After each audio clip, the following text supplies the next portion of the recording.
between the lines of what I'm saying and try to figure out what I'm actually trying to say instead of I what I'm saying. did that. I was busting your balls. That's I all. know. Hey, you say and apply logic and try to make it work. Right. Okay. So, yeah, I have grand ideas, but my words are not so grand. Okay, let's get the music, the atmosphere going. Ambiance. Not that one. I like that one. Yeah. The xylophone. That's a good vibe for this. Okay, welcome back, everybody. Third week in a row. That's progress. That's the real difficulty in playing D&D. So we seem to be doing pretty well. This is the last game before Christmas and New Year's. New Year's is up in the air. It's probably, I don't know. We'll see. But anyway, a little bit of housekeeping before we get back into the game. I need to be better about doing this in the moment, but I think about it and decide to do it later. But I need to do it because the acts are worthy of it in the moment. Ira, you gain 1d8 inspiration for developing the notes of the gods, the tones of the gods. So you get a 1d8 inspiration. Lily, you get a 1d8 inspiration for teaching the game to the foxes. And Emmett, you get a 1d8 inspiration for helping cook the hero's feast with Papa Turtle. Oh, nice. Is there How do we use inspiration again? You could, for this inspiration given by the DM is allowed to be applied to literally any D20 roll that you make. Okay. Is there a way to like note that on D&D Beyond? I want to say Yes, you can on D&D Beyond next to your walking speed. There is a box that says heroic inspiration. Just click it. You'll have a little sunshine thing there that'll tell you have it. Just remember to click it off when you use it. Okay. We'll get right into the recap after that. pretty high. I hope it was high tension. There was some comedy on the front end. You all, well, I guess it wasn't comedy on the front end. You actually all went down at the beginning of the game into the throat of the giant, tracking down your fallen comrade Theodore. In doing so, you make your way into the center chest cavity of this giant, and to where you find a full replication of a ventricular system, or like a veins and arteries. Veins. Yep. And a heart that's actually beating in the center of its chest, made all out of the the pearlescent rainbow chaos energy from the celestial realm.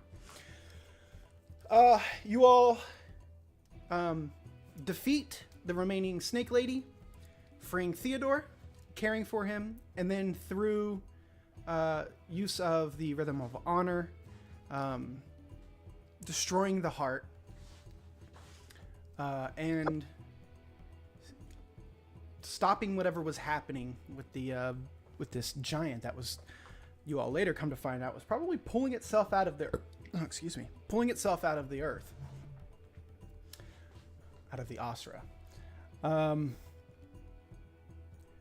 After that, you all gather some loot that was in there, some money, some potions, and a nice bag that you all determined to be a bag of holding, which contained a singular, upon dumping its contents out onto the ground, a singular flute with some weird symbols on the finger placements. You come to find out that those placements are glyph wards associated with certain gods or goddesses from the Osran pantheon. Not much is known about this obviously unique flute, aside from that it's made out of a weird, shiny, milky white metal, and that when played, the wind seems to echo it back or play it back to you.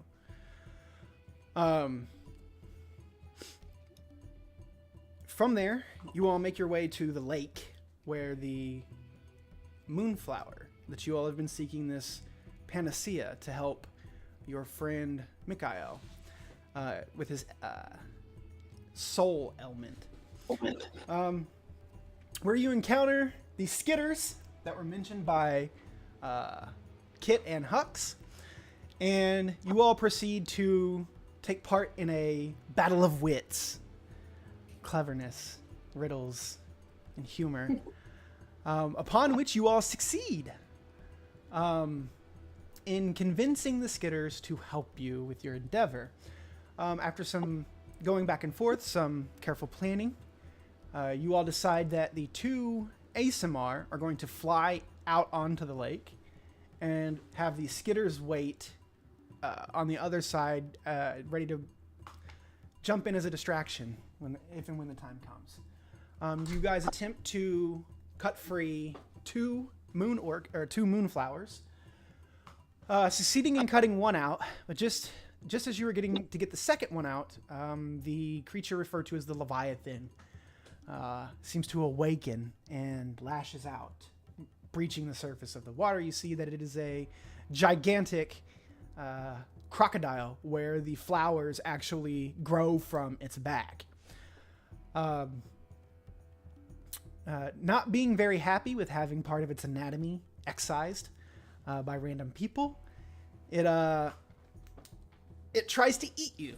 And as the old adage goes, no plan survives encounter with the enemy. And things go to things get a little dire as Ira is swept into the current from a wave caused by the breaching of the water by this giant crocodile thing.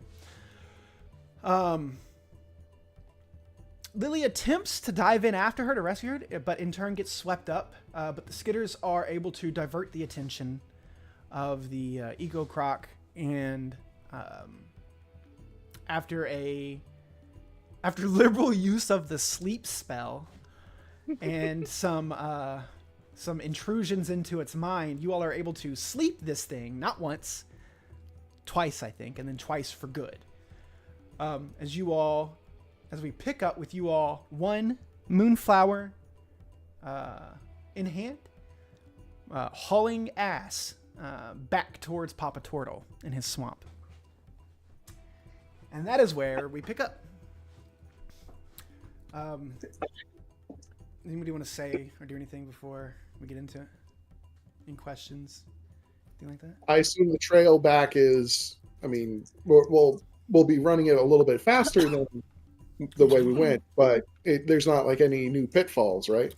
Well, I guess we'll find out. We're following Theo. Yes, Theo is in front leading the best that he can. And from what I know, you guys are headed not back to Papa Turtle. You guys were actually going to head to the giant and maybe try to hide out in there until the situation passes for good. I think that's what was said. Did the Leviathan retreat though? It's actually sleeping on the edge of the lake. It's as you all know, running away now. It was slept for all intents and purposes. Yeah. He's just sitting there snoring. Yeah. What? Yep. I was He's napping. If we wanted to stop, if we were just stopping there just in case, because of it. Like, how far is it to get all the way back to Papa Turtle? It's a full day's hike. Yeah, but we have the flower. I think probably want to get it back to him ASAP. I mean, honestly, Rest. it all depends on how our buddy here is doing. Well, it's funny that you mention that, because as you all break through the forest and you're running back towards the giant, or at least in the direction, maybe even headed home, depending on the situation.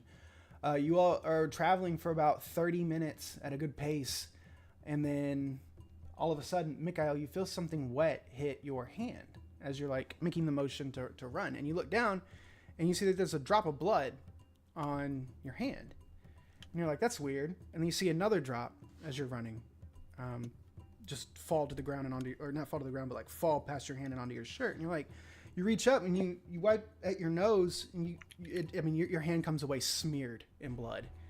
All of the light in your eyes goes out, and your eyes roll back into your head as you fall face first into the dirt and skid. As you all hear this thud and you turn and you look back, Durkin, make me a perception check, please.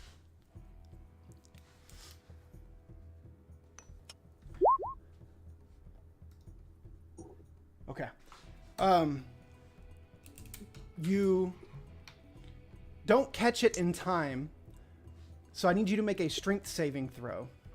As you all kind of stop and look and see that Mikhail is skidded to the stop, you hear a loud screeching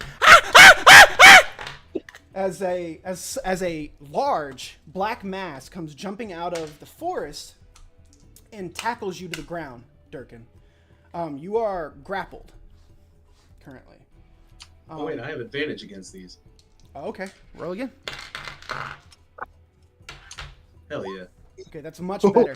So you don't catch it in time, so you're caught off guard. However, you look up and you feel this contact with you, and you immediately, wrestling kicks in. You dig your heels in and you kind of splay out, and you are now grappling full on with an ape. However, you see, as this thing is like grappling with you and pushing back and forth against you, your feet sliding in the dirt a little bit, you see that its fangs are dripping pearlescent rainbow saliva, and it's also coming out of its eyes. We're going to go into initiative there. Oh, goodness. Gee, let's get the bad rolls out of the way. No. Okay. Sorry, not gorilla, chimpanzee. Sorry, a Durkin-sized chimpanzee. There's a distinction. That is a gorilla. What the fuck? I mean, No, but there's it's the the ratio of its limbs is different. That's it. Yeah, it's like the difference between King Kong and the other one in the latest movie. There was another monkey? Did you not watch the most recent Godzilla No. and King Kong? Oh, it's No. actually really good. Yeah, I heard that. Yeah. Anyway. Damn. Did you? I watched the yeah, Japanese Godzilla movie. That was really good. Oh minus yeah, one. -1. That one was good Yeah. too. Yeah, that was really good. I think we're missing one initiative. Yeah, Durkin, Lily, Emmett, and Ira. Where's Mikhail's Mick at? Oh, that's right. Yeah, passed out on the ground. well, no, I still need you to roll initiative though, Mick, please.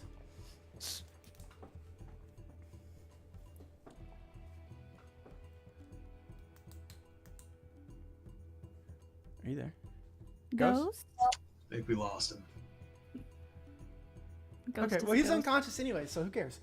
All right. you Yeah, role he'd be play, so you last. God, you guys all rolled very poorly. He's a serious role player. That's right. All right, so we go to the top of the initiative order, which is the horde of chimpanzees, chaos corrupted chimpanzees. As you see, actually, let me get the map up.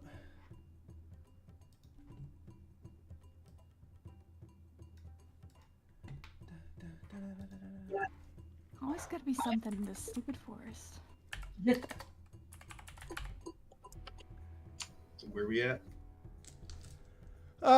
Just yeah, like it doesn't really matter where on this map you guys want to be, but just be together. Okay.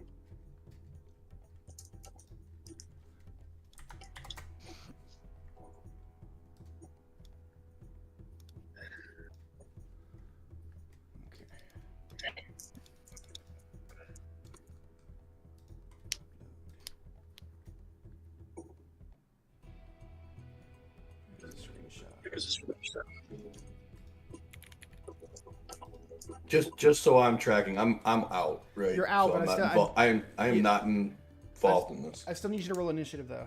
Oh, okay. You still have turns. Yeah. Durkin wrestling this bad boy. 21. Okay. Well, when you become conscious again, if you become conscious again, you will be pretty high. Copy order. I don't know if you were talking away from your mic or what, but I heard if you become conscious again, and that was it. You'll be at the top of the initiative order. Okay. Ah, That can plus roll. 7 to initiative is crucial. Mm-hmm.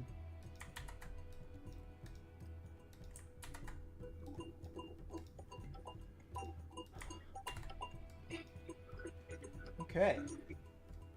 So you you see a number of chimpanzees grown a little bit larger than normal. And as they appear and obviously corrupted with chaos energy, Theodore goes, "Shit! I thought we had more time before it got this far." Okay. So they are all going to jump in and attack.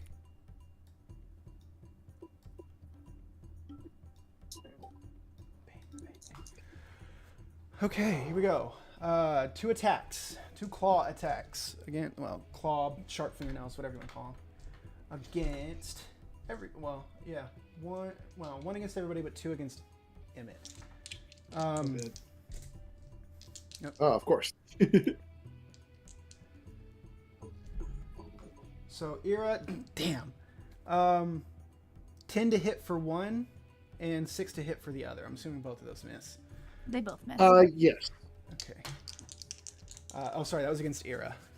Did I say Emmett? I meant Ira. Okay.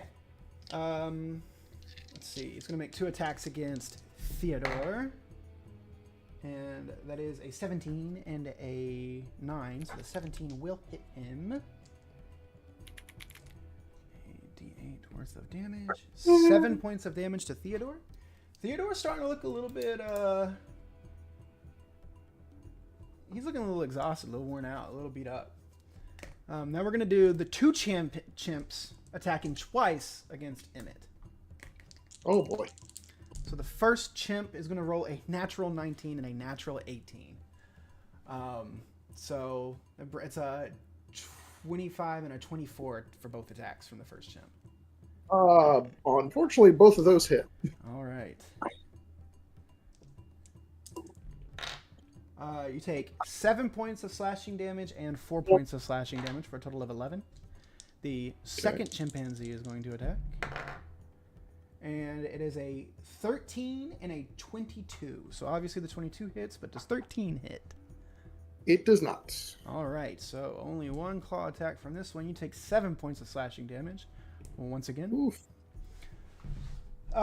Lily. Chimp is going to make 2 attacks against you. We got a 11 and a 17.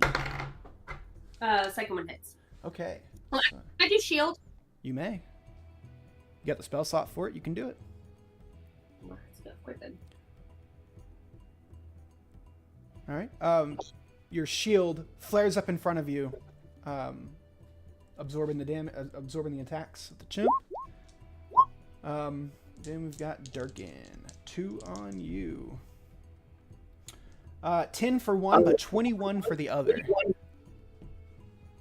Believing the 21 is the only one that hits.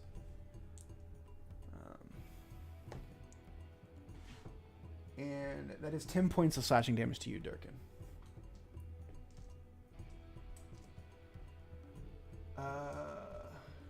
All right, so we go to the top of the initiative order for you all, which is Emmett. Okay, so Emmett is a little thrown by this. Oof. They look insensate. Either way. By the way, they like. I know I know Emmett. You're sympathetic to the wildlife and to the animals, but they look rabid. Okay. Yeah, that in that case, there's only one thing that I can do, and that is try and knock them back into their senses. I'm going to try to just hit them with a stick, particularly this one. Okay. Go ahead. Just because he's the one that's... Let's see. Yeah. Oh. That'll do her. All right. In addition to that, I'm also going to throw Entangling Strike on it. Okay. So you need to make a strength saving throw. Yep, Strength 14. Natural 18. Boo. Okay, well, either way, he still takes some damage. Let's see. So, yeah. And then one of these. Okay. That's 8 total. All right. You bonk it really hard on its head with your magic staff. It just seems to make it angrier. Well, that didn't work. No. All right. That does got Don't you have Zephyr?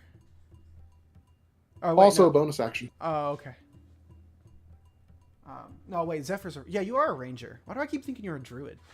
Because Yeah. he acts Yeah, like a yeah, he druid. kinda He's got druid vibes. Okay. He sure does. So is that your turn, Joe? Yeah, I think that's it. Okay. Brings it to Durkin. All right. I'm going to enter Barbarian Rage, Okay. and then I'm going to attack the one in front of me. Okay, have at it.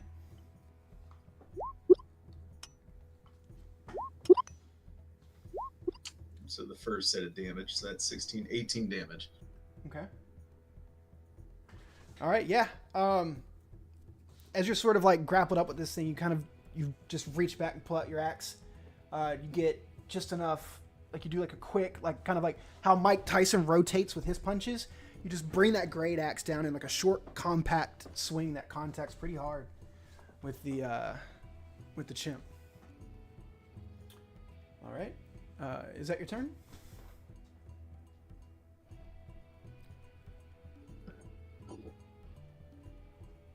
Sorry, yes, that is my turn. All right. We go to Ira.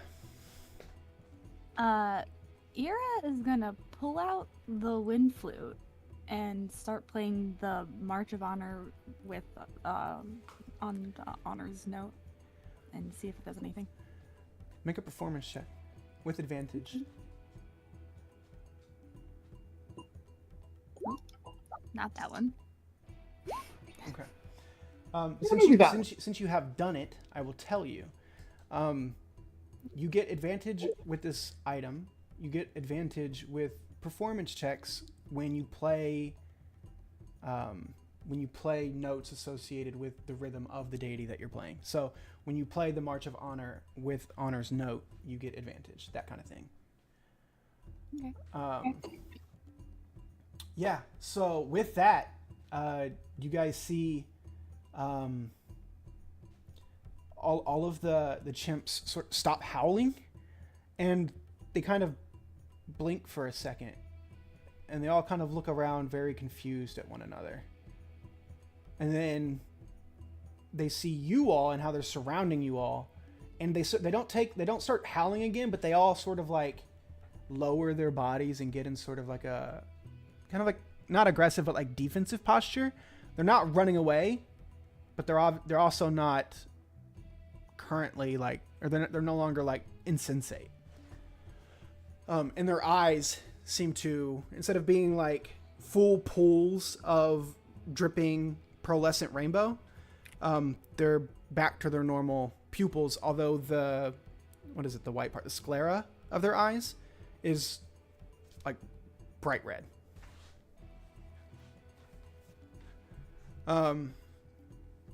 Is that your turn, Ira? Mm-hmm. Okay. Yeah. Lily. All right, so they're no longer being aggressive towards us. They no longer look like rabid howling chimpanzees. They're still baring their teeth and sort of like snarling at you and in like in a defensive posture, but yes, they're not. Yeah, they're no longer. They look like rabid, aggressive animals. They look confused, as much as a chimp can look confused.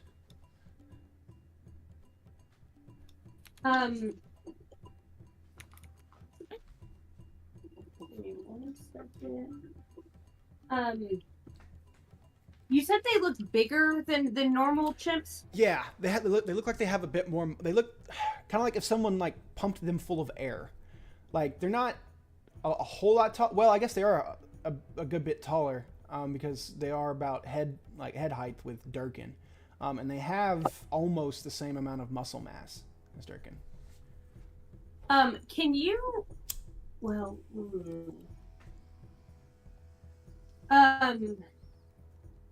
Is it possible to like cast message with like an animal, or You does can it have to be certainly like? try. Okay, I I'll don't- try unless to unless cast hold on. So I will say this: unless the spell specifically says they have to know how to speak a language. If you're just communicating with it, you may not need to use message. You can Yeah, just I talk. guess that's a good point. I guess I could. Okay. Can I roll to see if Lily would have a clue what kind of like position would be good to like show like, hey, I'm a friend and I'm chill and I don't want to hurt you at all. Make an animal handling check. Okay.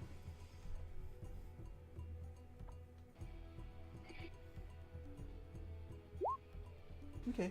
Yeah, I mean, you know how to make your like. You know that when people when animals respond to posture, right?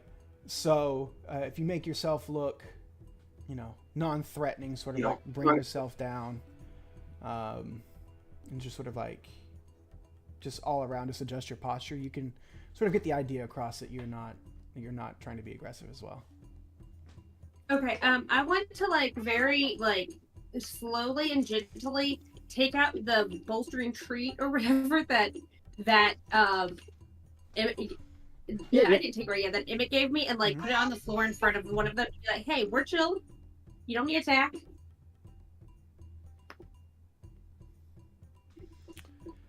Okay, make a persuasion check.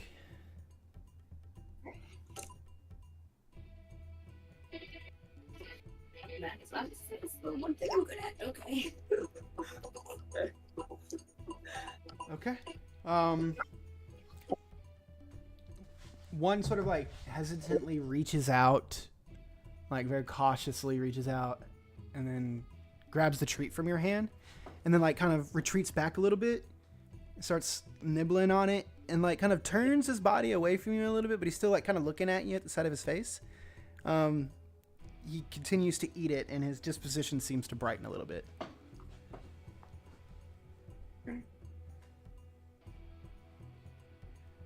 I think that will be my turn. Okay. It is Theodore's turn. And Theodore is going to, you hear him, his squirrel speak, his little chittering. He begins talking to the chimp in front of him. And then in turn, but he's speaking loud enough and then sort of like turning around and looking at all of them as he's speaking. The chimps sort of begin to retreat. They all just sort of... I gotta stop clicking on the Discord. They're also going up. Is anybody giving... Nobody's giving chase? Anybody giving... No. No, they're leaving. As soon as they start to retreat, Ira's gonna check on Miko. Okay. Yeah, they just sort of make their way. You can see in the direction that they go, as you all look deeper into the forest that way, you begin seeing more and more of the pearlescent rainbow chaos energy infecting the foliage and greenery and obviously the wildlife here in the forest where it wasn't previously. It seems where there was basically none here aside from the heart and the giant, something is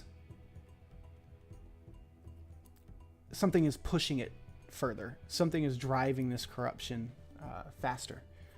And Theo makes mark of that. He says it out loud.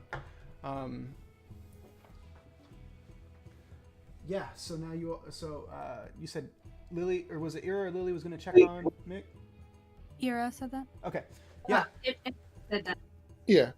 Okay. Is there anything that I might suppress or at least make it so he wakes back up? Well, let's see. One of you can make a medicine check with advantage. What's how good are you at medicine? I've got a +4. Okay, you do it. Advantage. So not that one. Not that one, no. He dead. Oh, That's much better. Yeah.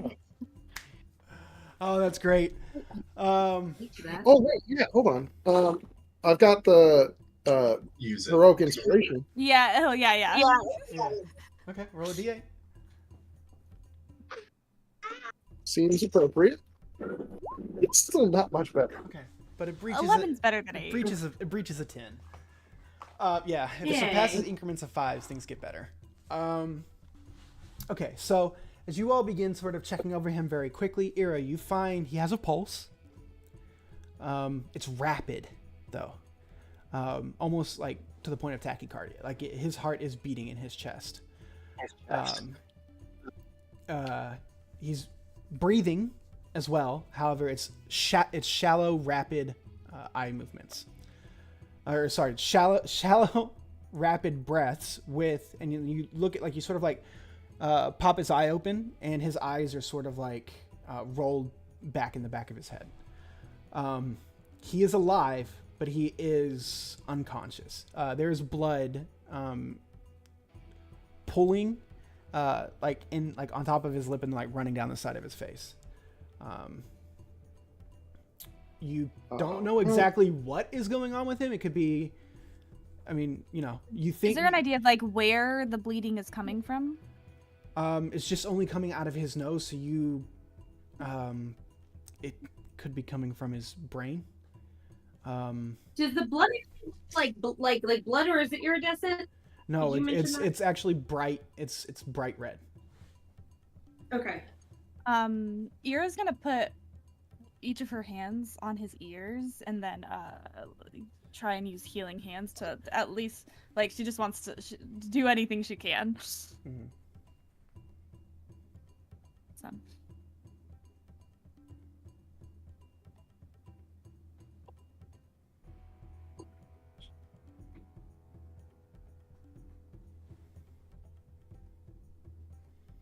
Yeah. I'm gonna roll the. Is it a roll of dice, or do you do? Yeah. Go ahead and roll your. You healing, touch a sorry. creature and they are gained 2d4. Okay. Yeah. Go ahead. Yep. Whoa, 3. 3. All right, Wow. Mick, you have 3 HP. You come to consciousness. You can feel your heart beating in your chest. You can feel it beating in your ears. You can feel it beating in the top of your, like the crown of your head. You have the worst migraine you've ever experienced in your life. The world is essentially spinning as you come to, and you have 2 points of exhaustion. Ooh.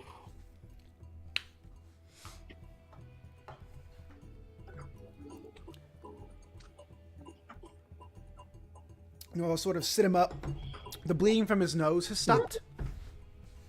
But yeah, that's the situation. Ira's gonna turn to Durkin. Durkin, do you feel comfortable carrying him the rest of the way? Yes, that is fine. We should hurry back to Papa Turtle. He weighs a fraction of what I can carry. Yeah, so, Theo is like, man, I guess we can't really stop at the giant, can we? No, stopping. We need to go. Okay, we'll go. I'm not sure. So, if I recall correctly, you all, I will pose this to you all. You all have already traveled a full day. If you all continue to travel, especially at the pace that I'm assuming you guys are going to, like, you guys are going to want to, like, have, like, a pretty decently fast pace, to travel the rest of the way back to Papa Turtle uninterrupted, all of you all will take 1 point of exhaustion. Okay.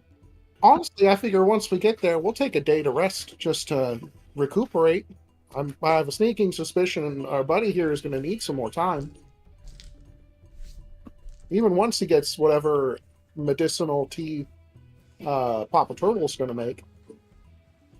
Okay.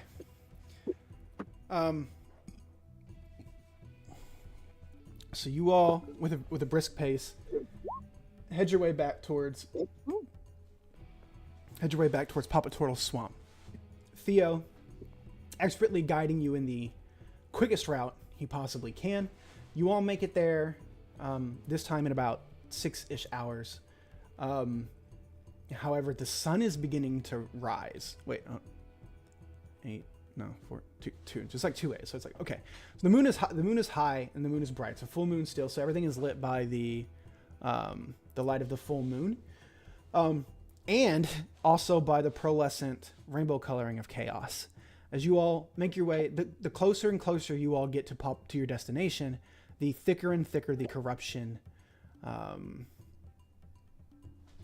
becomes, to the point where instead of just like small markings, where as it starts with like small markings and small places of infections on trees and bushes and animals, you see now the trees have become essentially fully petrified. They have lost almost all of their leaves. Those that do have leaves, they are sparing, and they themselves are also completely infected. They're completely petrified. And they've sort of hollowed out to the point where like the trunks are left with this sort of emaciated, twisting, almost skeleton of itself. The energy is completely taken over all of the natural life here, all the plant life. And as you all make your way back into the swamp, the first thing that catches your attention is you are not greeted by Kit or Hux. And sitting on the big rock in the middle of the swamp, you see a dark-clad figure in a robe with pale gray skin and long white hair that now has a streak of black in it. I can find his fucking picture. Is he particularly pretty and He androgynous? is. He's gorgeous. Oh, It's Darrow. yeah, I know that's what I was asking. As he's sitting there, his legs crossed, one elbow on one knee with his hand on it, on like his resting on his fist. You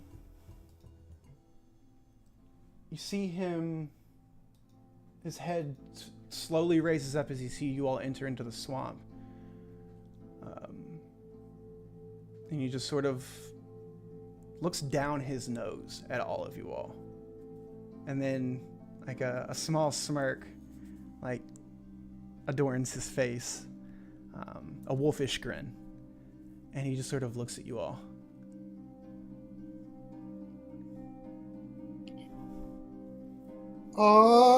Hi. Long time no see. Indeed, friend. How are you all doing? It's the coward who ran from the Eldritch. Well, I mean, I'm sorry. He just sort of laughs. He goes, what do you want me to do from a dark god? You want me to what? Die? Had you stayed, we could have killed it. That's the dumbest thing I've heard you say yet, Durkin. You think you're capable of killing the Lord of Lies himself? Look at... He just gestures around to the swamp that is now completely calcified with chaos energy. He just looks around and goes, really? So you would have us just give up? All just run away? I would have you make an informed decision. Just like I did. Well, just like I wish I had. Why don't you all come sit? Let me tell you about something that I've learned. Why don't you tell us from here?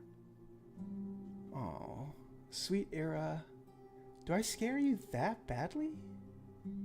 You If don't I- scare me. If I wanted to kill you, I would have done so before you got here.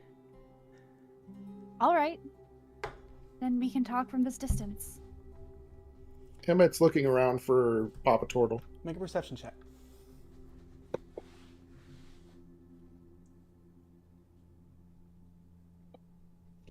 Why are you... Oh, sorry. Crap.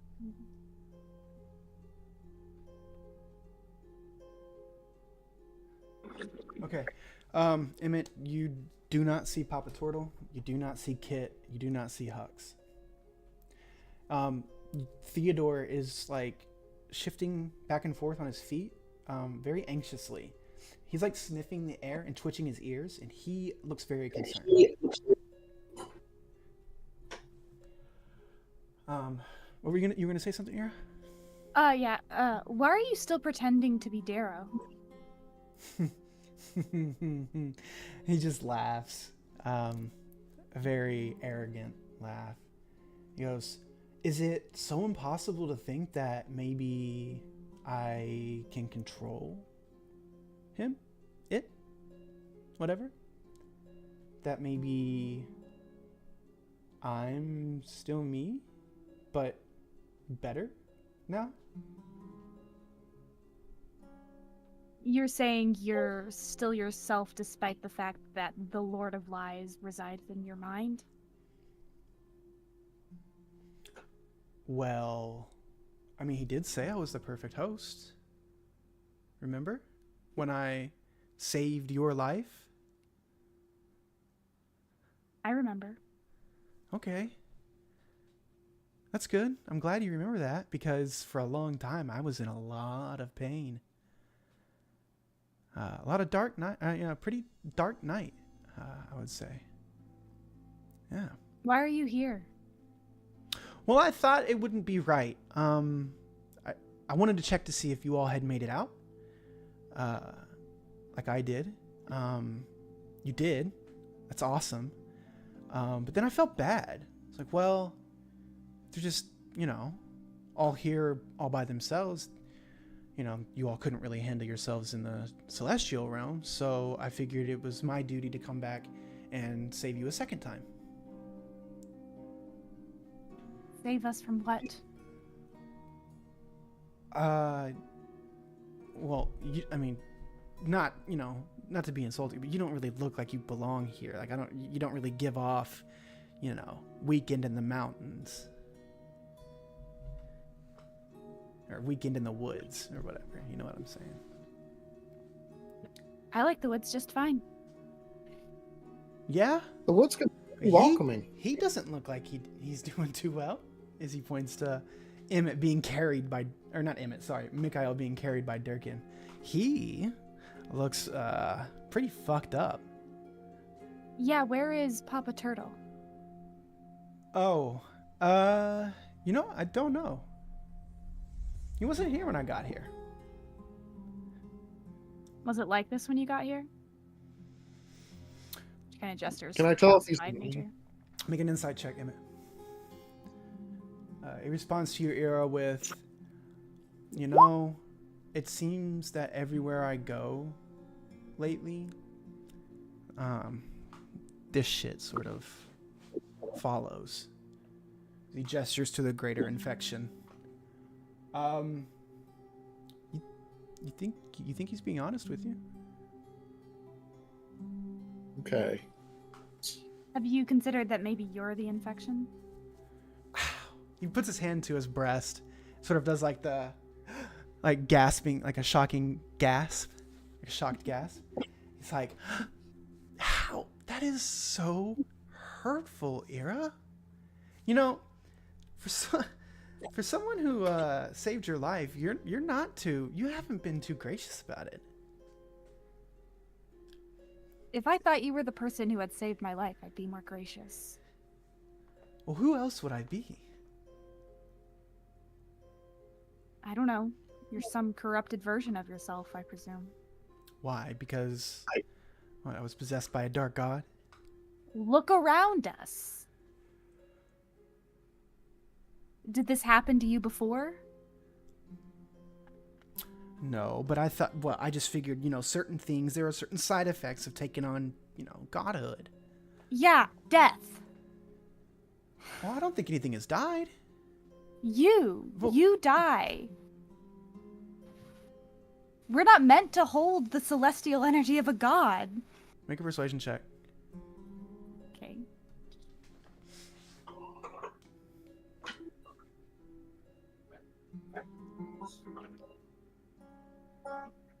Oh, God. Good luck with that one, buddy. He just, for a second, he blinks, and he reels his head back, like you got slapped in the face when you said that.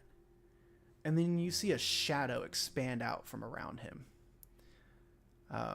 and a larger cloaked silhouette figure, like a shadow, almost basically incorporeal, just forms around him.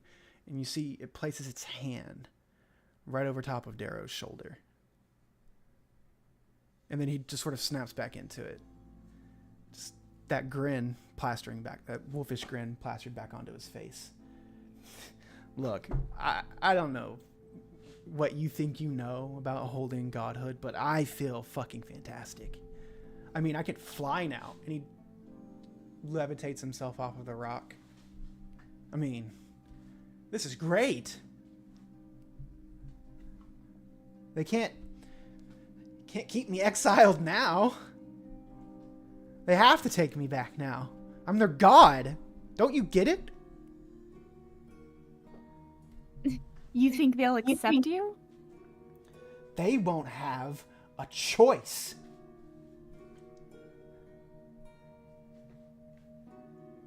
And how are they not going to have a choice? What are you going to do? I will make them worship me. I will make them love me. I will not be an outcast, a reject any longer. Love isn't taken, it's given. Oh, So love isn't real. I mean, the way that you're describing doesn't sound like it. So if I can't have love, I'll have my respect any way I'll get it. You see, as he's becoming more enraged, he's floating ever higher. That hand, almost like the hand is sort of picking him up as he goes up. Look, I thought I was going to come here and save you all. I thought you all would be grateful for it. You know, after doing it the first time, I figured you all would trust me. But no, you all are just like everybody else, and you all will obey me like everybody else. And as soon as he says that, the hand rips him back into the shadow, and he disappears fully into the shadow. You see glowing red eyes form within the hood of the shadowed figure, and it raises its hand up, and two shadowed figures raise up out of the swamp, the shadowed swamp. You see forming, coalescing, pointed ears, long tufts of fur. You see Kit and Hux in front of you all.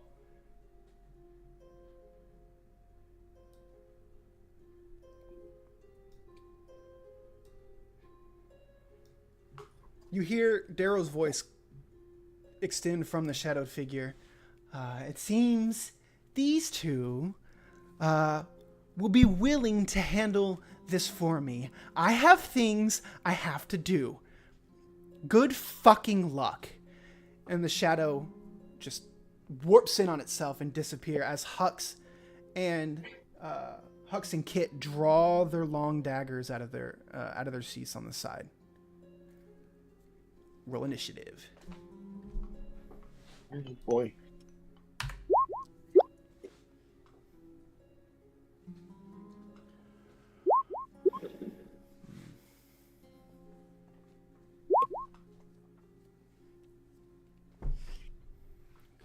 Oh. Looks like the dice aren't favoring you all tonight like they have been. Okay, I'm gonna roll for Kit and Hux. Oof! I rolled a 20 and a 1. That's incredible. Okay. Both sides of the spectrum. Just like Kit and Hux. Okay. This will be the second initiative. So none of you all got over 20. Oh yeah, wait, damn. Actually. Oh, that's a persuasion check. Never mind. Yeah, no. Yeah. So it'll go Kit, then Lily,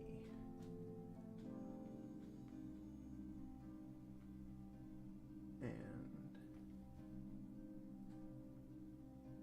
then Durkin and Ira at the same time, and then Mick, Emmett, and then Hux. Okay,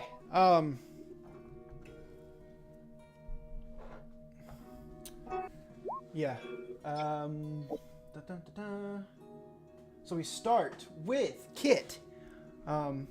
You see, as he steps to the right, he turns invisible.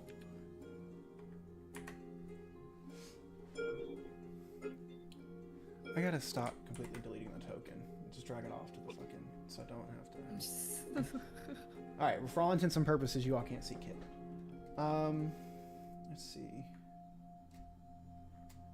1, 2, 3, yeah, 4. Who were we missing? Good. Okay, Era.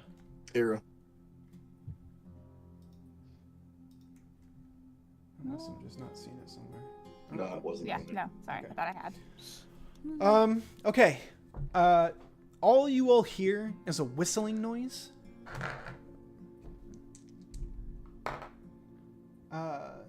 What's your AC? Mick? 15. 15? Okay. All you all see is you hear a whistling noise, and then all of a sudden a dagger is sticking out of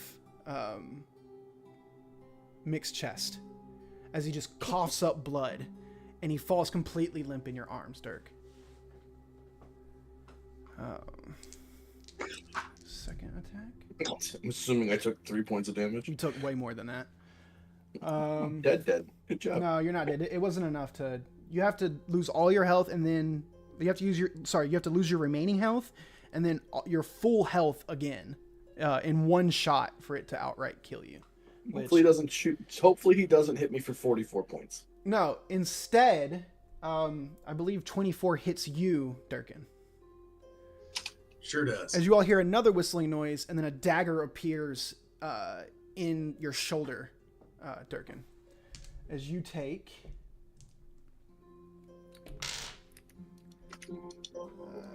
7 points of piercing damage. And then in a puff of pearlescent rainbow energy, the 2 daggers evaporate.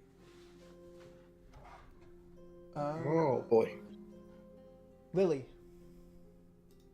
Okay. I'm gonna do Mind Sliver at oh, who's the one in front of me? Who's the one in front of you? That's Hux. Okay, I'll do Mind Sliver. What is it? I'm sorry. Mind Sliver? Mind Sliver. Okay, can you put it in the chat?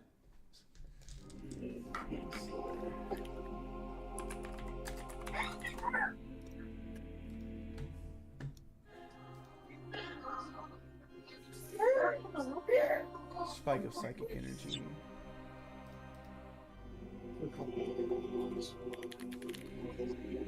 Succeed on an intelligence saving throw or take 1d6. Yeah, you have to roll. Yeah, an intelligence save. He rolled a natural 2, so he definitely fails. Mhm.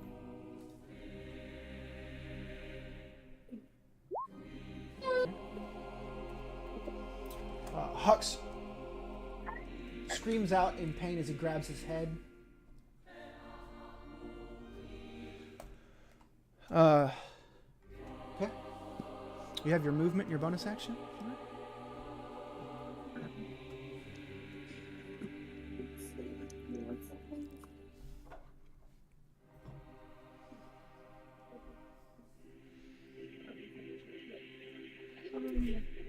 Lily?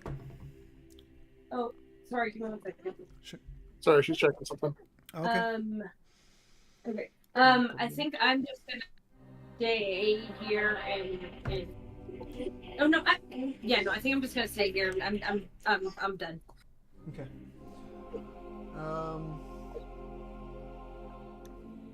Alright, Durkin and Ira. Would you like to go first? You can go first. All right. I will take another rage. And I'm gonna move up and Are attack you this one. dropping?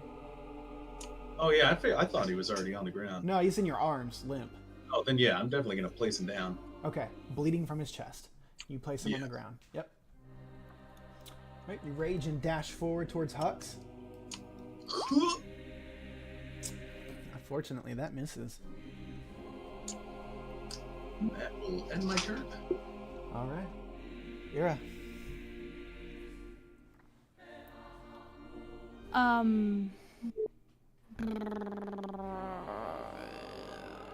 Do Huck like they're like shadow versions of themselves? No, Like, they look kind of like the chimps.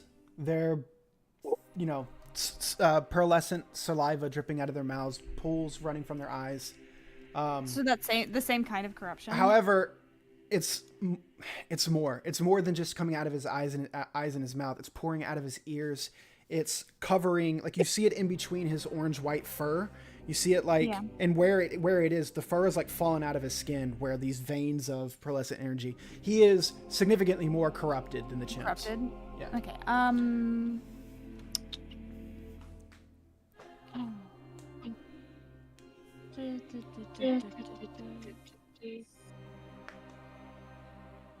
She's gonna attempt to put him to sleep.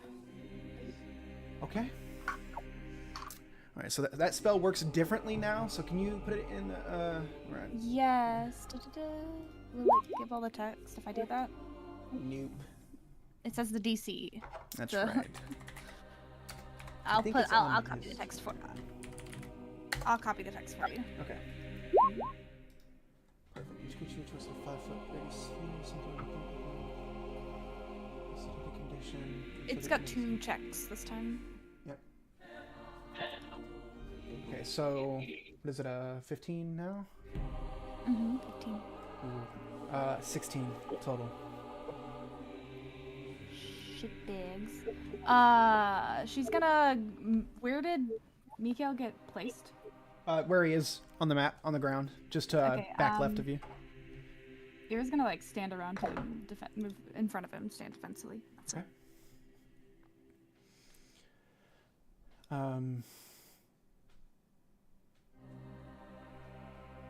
Okay, it goes to Mick.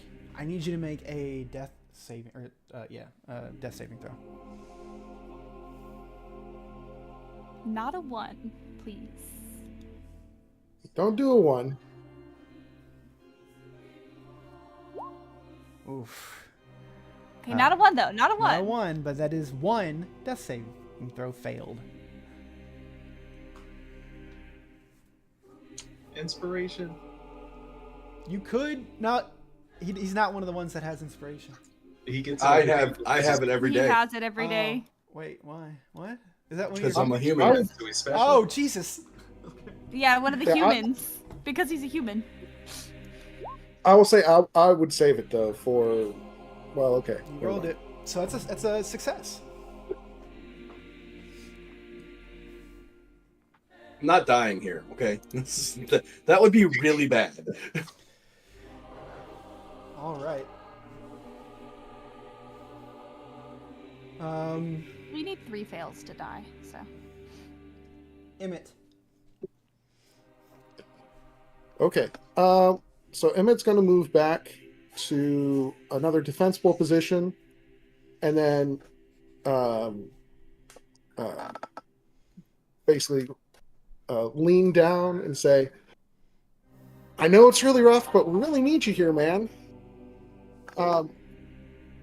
Should be able to get yourself, get up." And I'm going to use Healing Word on him. Okay. Roll the heal.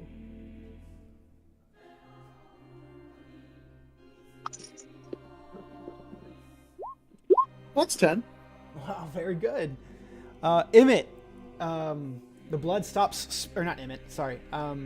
Mick, the blood stops spurting from your chest, and you sharp inhale as you come to conscious for the second time today.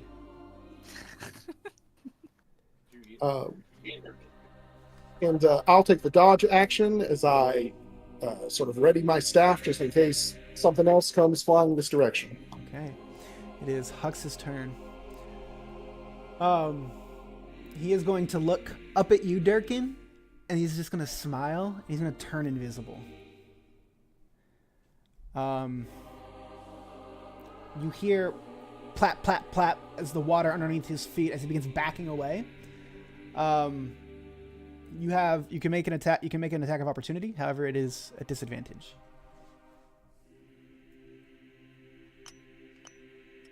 Oh, Jesus. Dude. Okay, man, dude. Yeah, you miss wildly as he just backs up and disappears. Moments later, you hear 2 whistling sounds.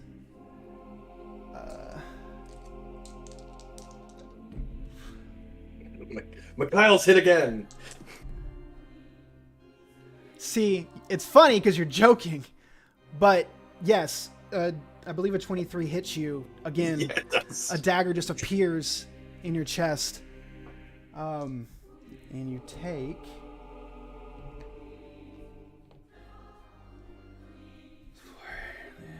2d6. Fuck! Really? 7 points of piercing damage from the first one. Hey! Oh, no. Does a 16 hit you? Yes, it does. Okay. As a second dagger appears in your chest. And you take 2 points of piercing. No, wait, no, it's 2. No, sorry. I didn't add. Oh. I rolled a 2. I forgot to add his modifier to it. 5 Ah. points of piercing damage. I apologize. And I'm down again. As drops down again. You hear Darrow's voice echo in the swamp. Sorry, guys. I tried. This is what you get for disobeying me.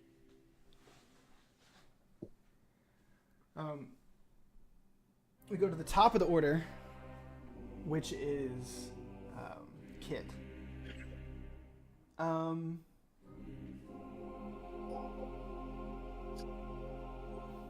see.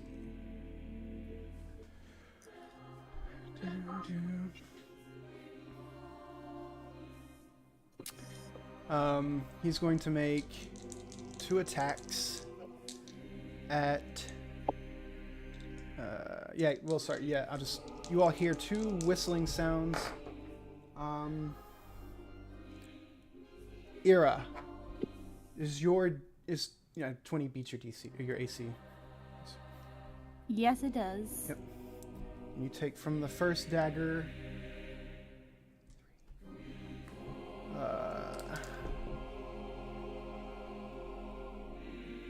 10 points of piercing damage. Okay. Damn, I rolled a 2. Does a 13? That is her AC. Okay, so that one does hit. You take 7 points of piercing damage from the second one. Okay. Okay. Lily. Okay. This might be a waste of a turn, but I'm going to try it. She's going to try to clap her hands to the march as loud as she can. Make a performance check with advantage.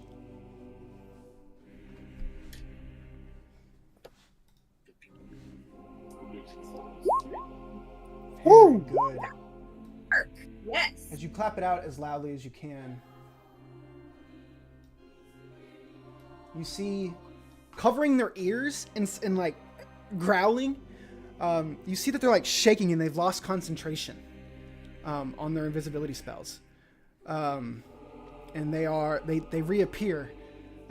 Huck's on top of Papa Turtle's rock, and Kit just to the southwest over there.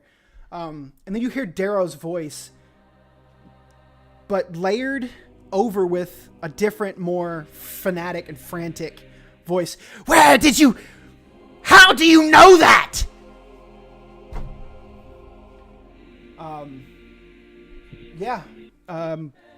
We'll say that was your bonus action, Lily. So you got your action and some movement if you want it.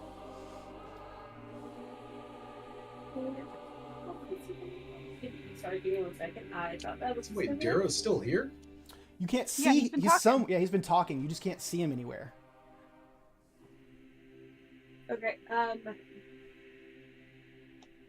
Let's see. Can you do often do we get to do the healing hands thing with Celestial? Once per day. One. Okay, then I've already done that too. Okay. I don't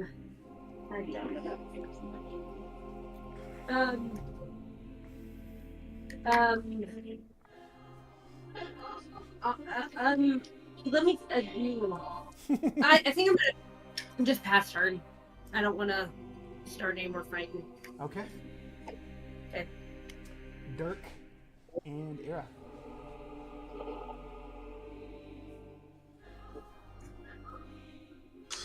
I'm gonna put my axe away, and I'm gonna run over to this one and try and grapple him.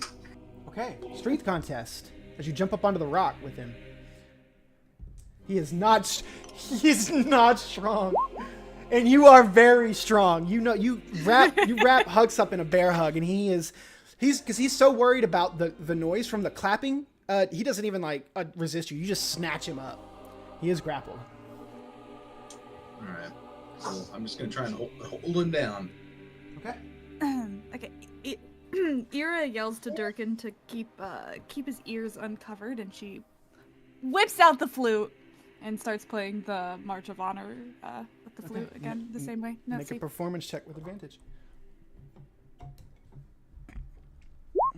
Oh, my rolls.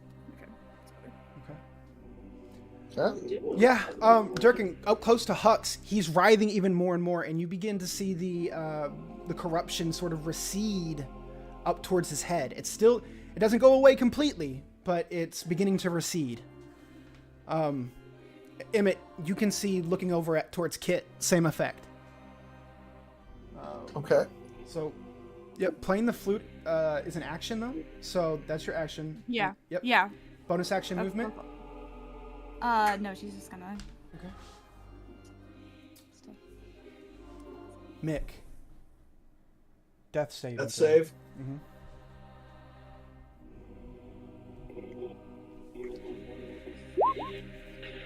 Nice. Let's Nice. go. It's a second success. No, it's the Oh, it's first. the first on this one. That's right. Yep, first on this one. I was saying reset. Emmett. Okay. So I'm going to try and just this is mainly directed at the one in front of me, but also if the other one can hear me, great. But I just sort of call out to them and say, I know you all can fight this. I know that this is not who you actually are. What would Papa Turtle say? You know, we had such a good time. You have so many chess games to play. Snap out of it. Okay. Make a persuasion check with advantage. Oh, heck yeah.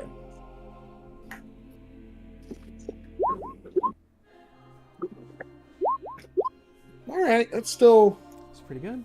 better than I thought, but We'll see 18. We'll see if anything comes of it.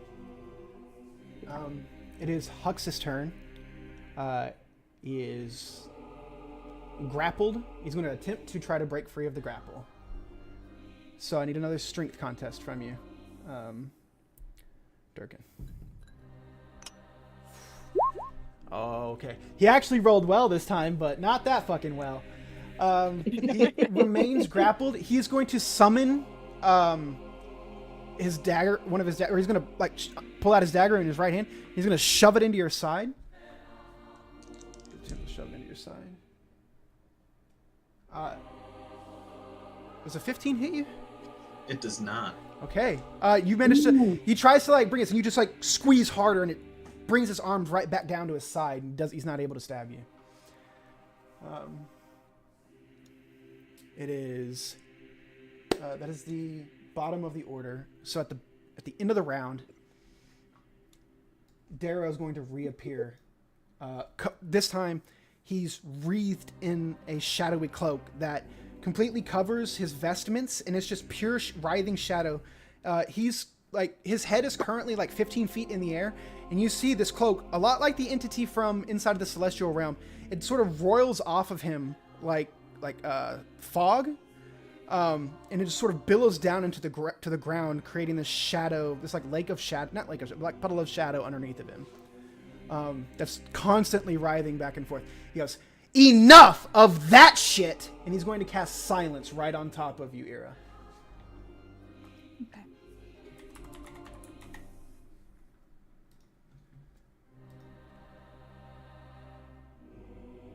Okay.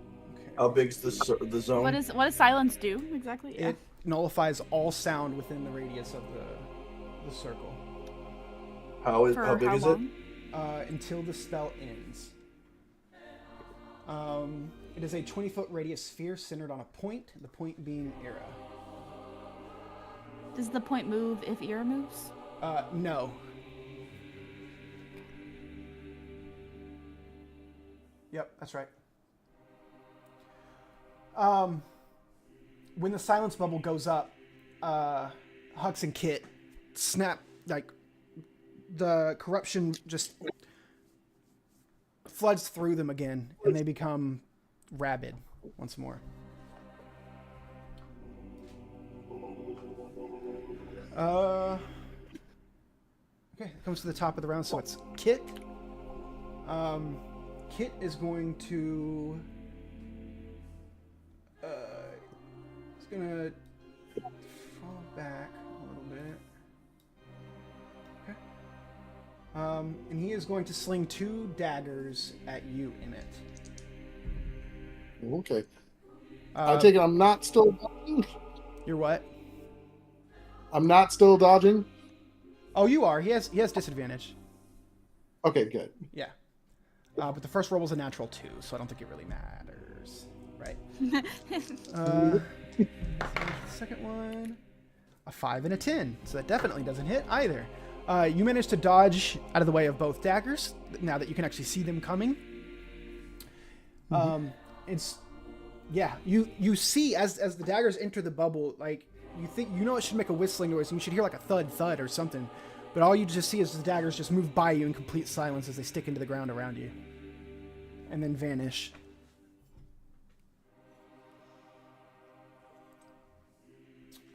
Lily, you can no longer hear the clapping or the playing of the flute. You can't hear anything.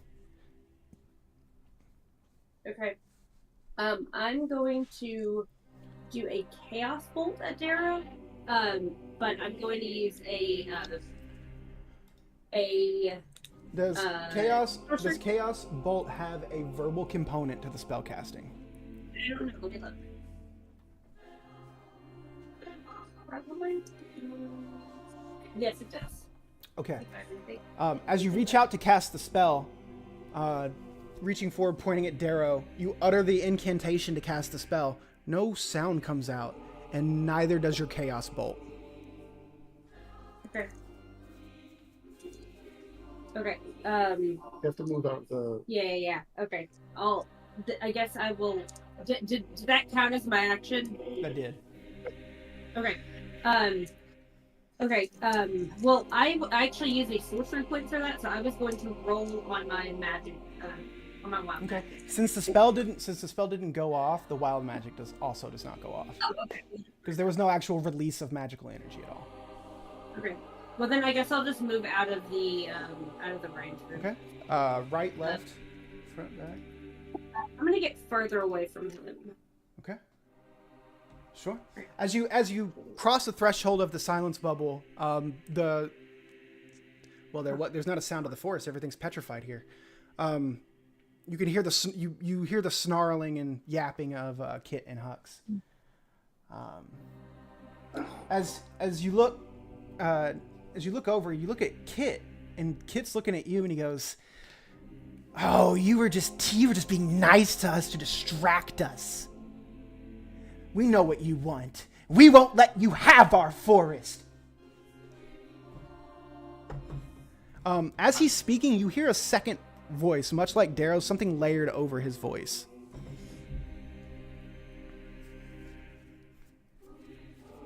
Okay.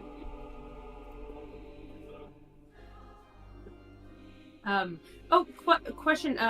Since you said it was a bonus action, can I do my claps again? Yeah, make a performance check with advantage. All right, then I'll clap again. Is it with advantage again? Yeah. It is. All right. Yep.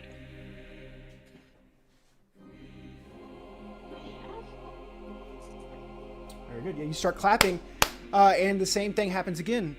Kit and Hux go to covering their ears. Hux can't because he's grappled. So you see the recession of the corruption on Hux begin to start immediately because he cannot cover his ears. Okay. Cool.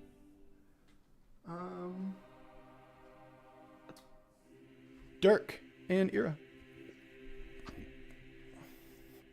I'm going to stop grappling and move over for Darrow. Okay, he's as far as you know, like the shroud is touching the ground, but Darrow's head's like 15 feet in the air. So shit. yeah, so he himself. I'll let you move back because I did say that earlier, but Yeah. so yeah. Well, wait, what is my... I know I have a crazy jump. How does that work now? Oh, yeah, let's find out. I wonder if they changed the jump movement. Let's see if...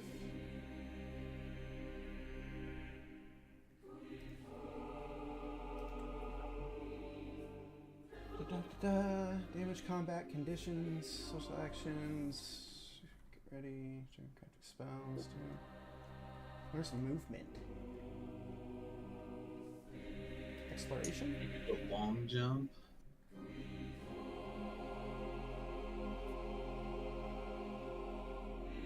Travel. No, I don't see jumping. I don't see where it is. And at high jump rules.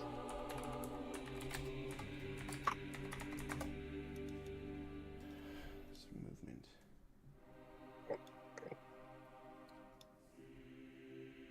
Jumping. Your strength determines how far you can jump. That doesn't fucking help me. Oh, high jump. When you make a high jump, you leap into the air a number of feet equal to 3 plus your strength modifier. If you move at least 10 feet on foot immediately before the jump. So your modifier for strength is what, a +5? Yeah. Okay, so you can jump 8 feet in the air. Oh, that sucks. No, well, that's at the bottom of your feet. So that's like 8 feet from the bottom of your feet to the ground.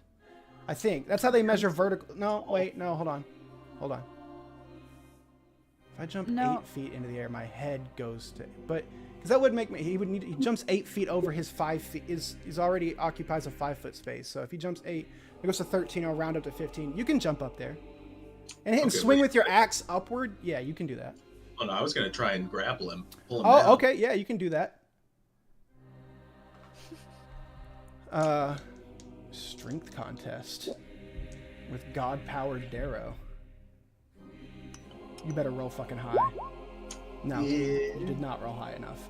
You jump up and you try to grab onto him, but you feel like there's like something like almost like a magnetic force pushing you away as he just reaches his hand up and like gives you like a dismissive flick as you just fall back down to the ground. You are prone on the ground. All right, that is my turn. All right, Ira. Okay, Ira's gonna walk towards Dara until she can hear again. Well, until she's right in front of him, basically. Okay. I'm just gonna attempt to talk to him. Okay. What do you got? What is the point of this, Darrow? Do you want us dead? That's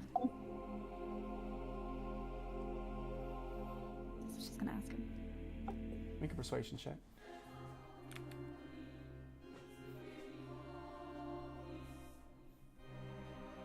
That is actually a 19. Yeah. Okay. You see, with the clapping starting, his shadow is sort of roiling faster than it was before, and he goes, "I don't want you dead. I want your worship. I want your God. I want your love." Can you heal Miko? Make another persuasion check.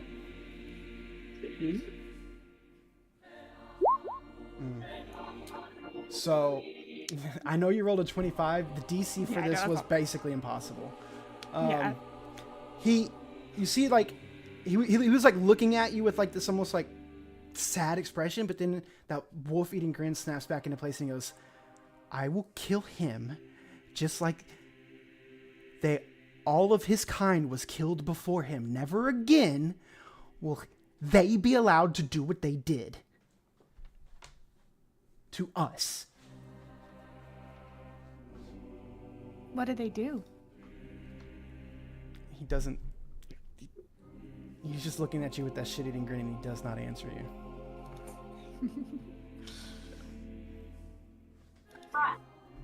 I'll say you got at least a bonus action left if you want it. Yeah,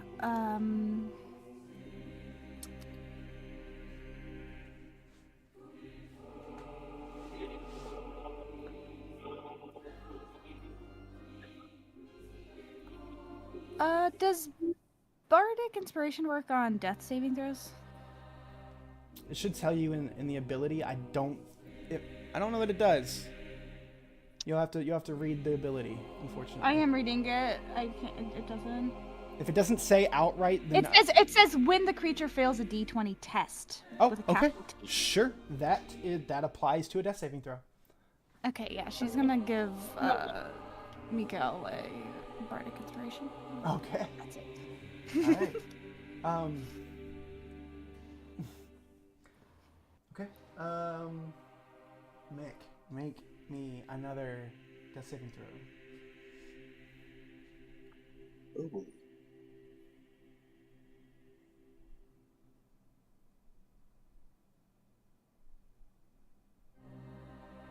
What's Bardic Inspiration do? It's an extra D6. You choose to roll it after you roll, but before you know if it's a success or failure. So, but you know what it should be for death saving. So. Yeah.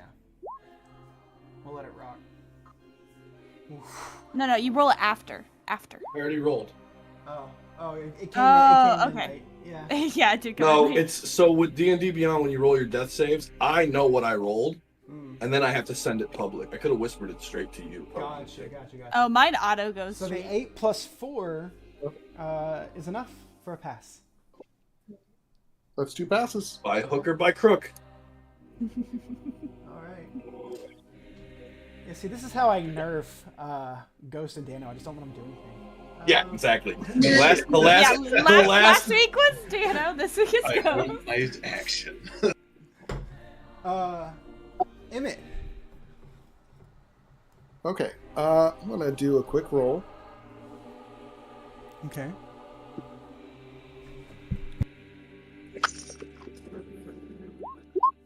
Okay.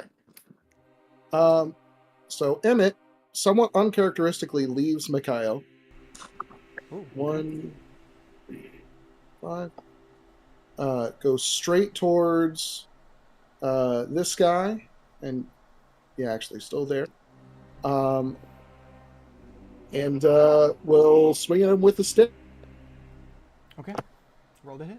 You have advantage because he is stunned from the honor clap. Ooh. Not like stunned outright, but he's struggling. Yeah, that'll hit. Okay. I'll go ahead and roll damage, but he's also going to try and topple him. Okay. What save is that? Strength save? Yep, strength V 14. Okay, he has disadvantage, and he definitely does not succeed, so he's toppled. You sweep his legs out from underneath of him with a swift strike of your shillelagh. I love that word. Shillelagh. Alright. Kit on the board with some damage to him. And again, calls out to him of just snap out of it. Okay. And now that he's outside of the bubble, whispers to some stones, and that's his turn. Okay. We go to Hux.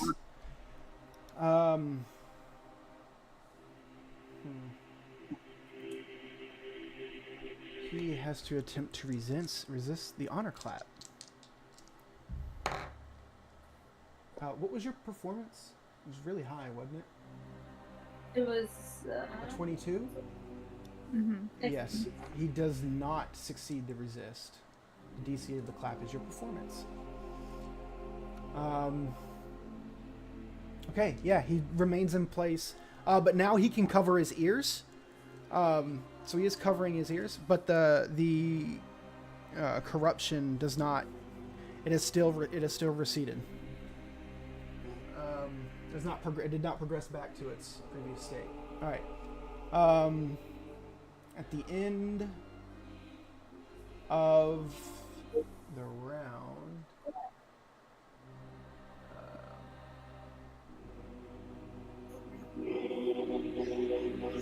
Darrow is going to drop this silence. He's going to cast another one right on top of you, Lily.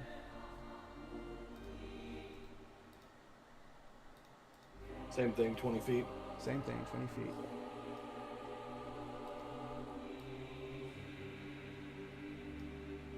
Why is it not staying? You gotta make it Stay. tell it to linger. The fade delay is linger. Ah, okay. Delay linger. Word. Thanks for DMing for me. Chris, I appreciate you. That's more than 20 feet. It says 20 feet right there. You went the diagonal instead of. I did. You are correct. Yeah. Here we go. The silence bubble appears around Lily. The clapping is no longer heard. And Hux and Kit uncover their ears, and the corruption fills them again.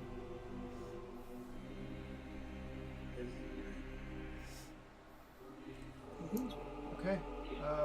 Back to the top of the order. It's Kit. As you have run up on him, he's going to stand up. He's going to make 2 dagger attacks against you. Okay. The first one is a 19 to hit. Shoot, that hits. Okay. He does not have advantage, so he does not get his sneak attack. So, that is just 4 points of piercing damage. Yikes. Okay. The second attack is a 17 to hit. 17 is my AC. So just hits. For 7 points of piercing damage. Oh boy, I am not looking great. Okay. Lily, as things go silent again, you realize, shit, like, Darrow's gonna keep doing what he's gotta do to keep up with trying to silence you all from doing this. What would you like to do? I'm gonna go out of that here and I was gonna say, where'd you move to? You disappeared. I think you Underneath went right me. underneath of Emmett. Yeah. Oh, don't do that. Go back. Oh yeah. Oh, someone just moved me. No, she's underneath me. There we go. Oh, there. Okay, sorry. Oh, Okay. Yeah. Okay. So you're gonna. I'm gonna try to do the. Where'd Emmett go?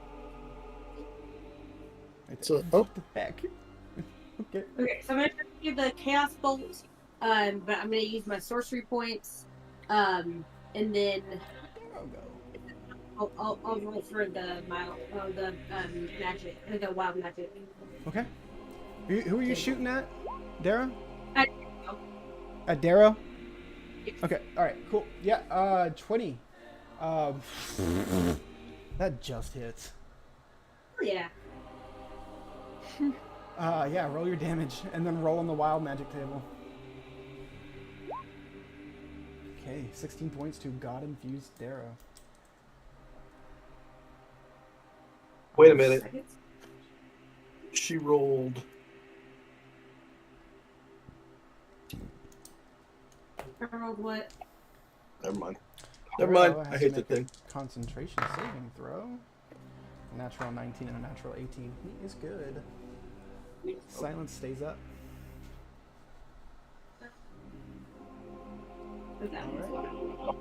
The wild magic table roll ease.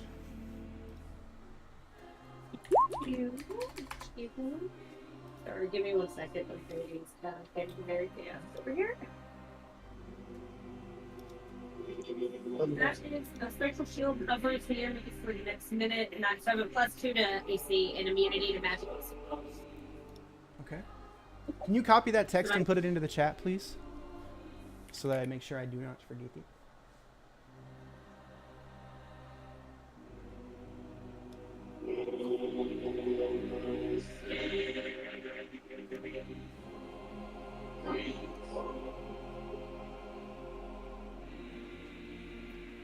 Oh, and then sorry. So that's my action, I guess. And then I'm gonna keep clapping. Because why not? Okay, make another performance check. Okay.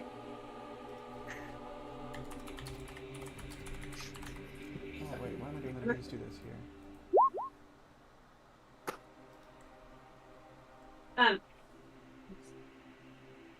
Ooh, that's not good. Okay.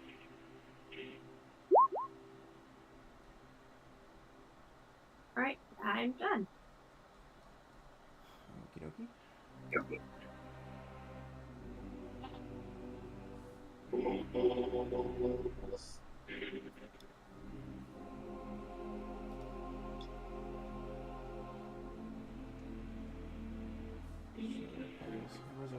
Hovers near you for the next minute. Plus 2 immunity to magic missile. Okay. Oh, so rough on the persuasion or performance, but you're clapping. Kit doesn't react because he's still within the silence bubble, but Hux covers his ears. Why did she?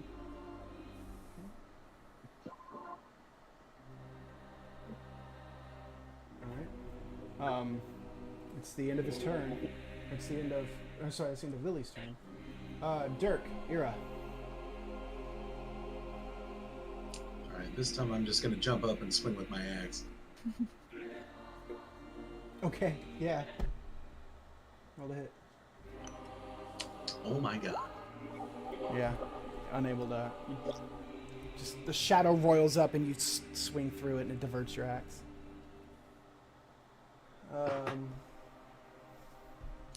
Hold on. I've already got one. You're ready. You get 9 temporary hit points. Okay. Me? Okay. Mm-hmm. And then it goes to you, Ira. Okay.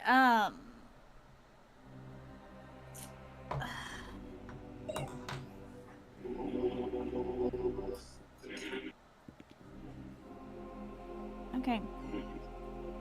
She whips out the flute again and kind of like staring Darrow in the face, starts playing the March of Honor and see. Make a performance check with advantage. Need you to crit. Not quite a crit. Ah! That's still pretty damn high. When you whip out that flute and you start playing it, Darrow's attention shoots down to you immediately, and you don't even hear Darrow's voice. You just hear the other voice, complete. Saphendrius's flute? Ha! Mm! And Darrow just vanishes. Oh.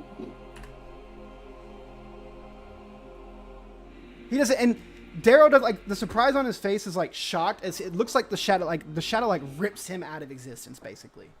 And like he even does like he's being pulled really quick by a rope. It's like arms shoot out and everything as he just gets yanked back into the shadow. With that, the corruption completely recedes from Hux, and he falls unconscious on the rock. And the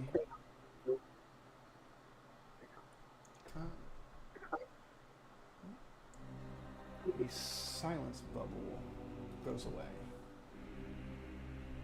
And with that, between the... Well, no, it's just one turn. So, Kit covers his ears, and the corruption begins to recede from him.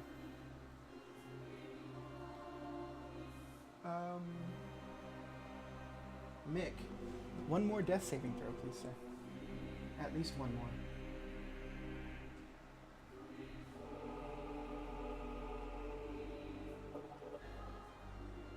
Let's go. Ooh, yay. Okay, you are alive at 0 hit points. Unconscious, but not dead. As you stabilize.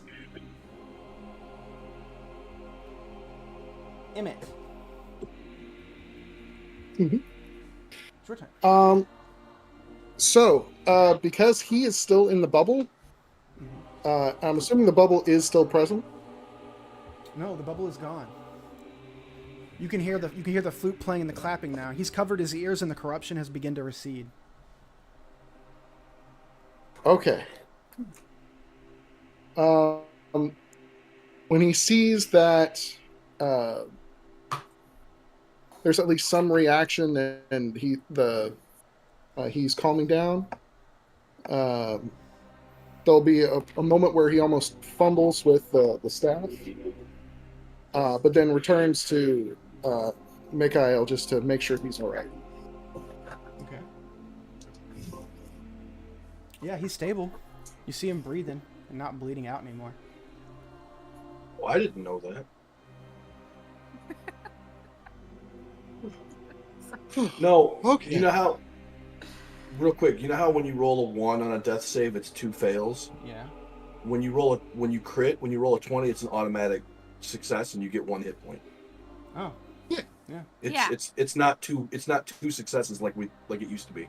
Oh, okay. That's neat. That's good to So know. it's automatically you're brought back on a crit. That's really good to know. Okay. I guess. Yeah, that'd be what he would do. Okay. So that's his action.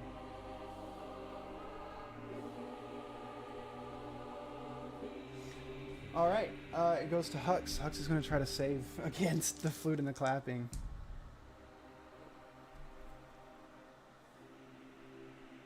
I rolled a 20 and an 18. He has disadvantage. So it's 18 plus 2, which is 20. The flute's performance was a 24. So he fails. His hands drop to his side, the corruption completely receding, and he falls unconscious as well.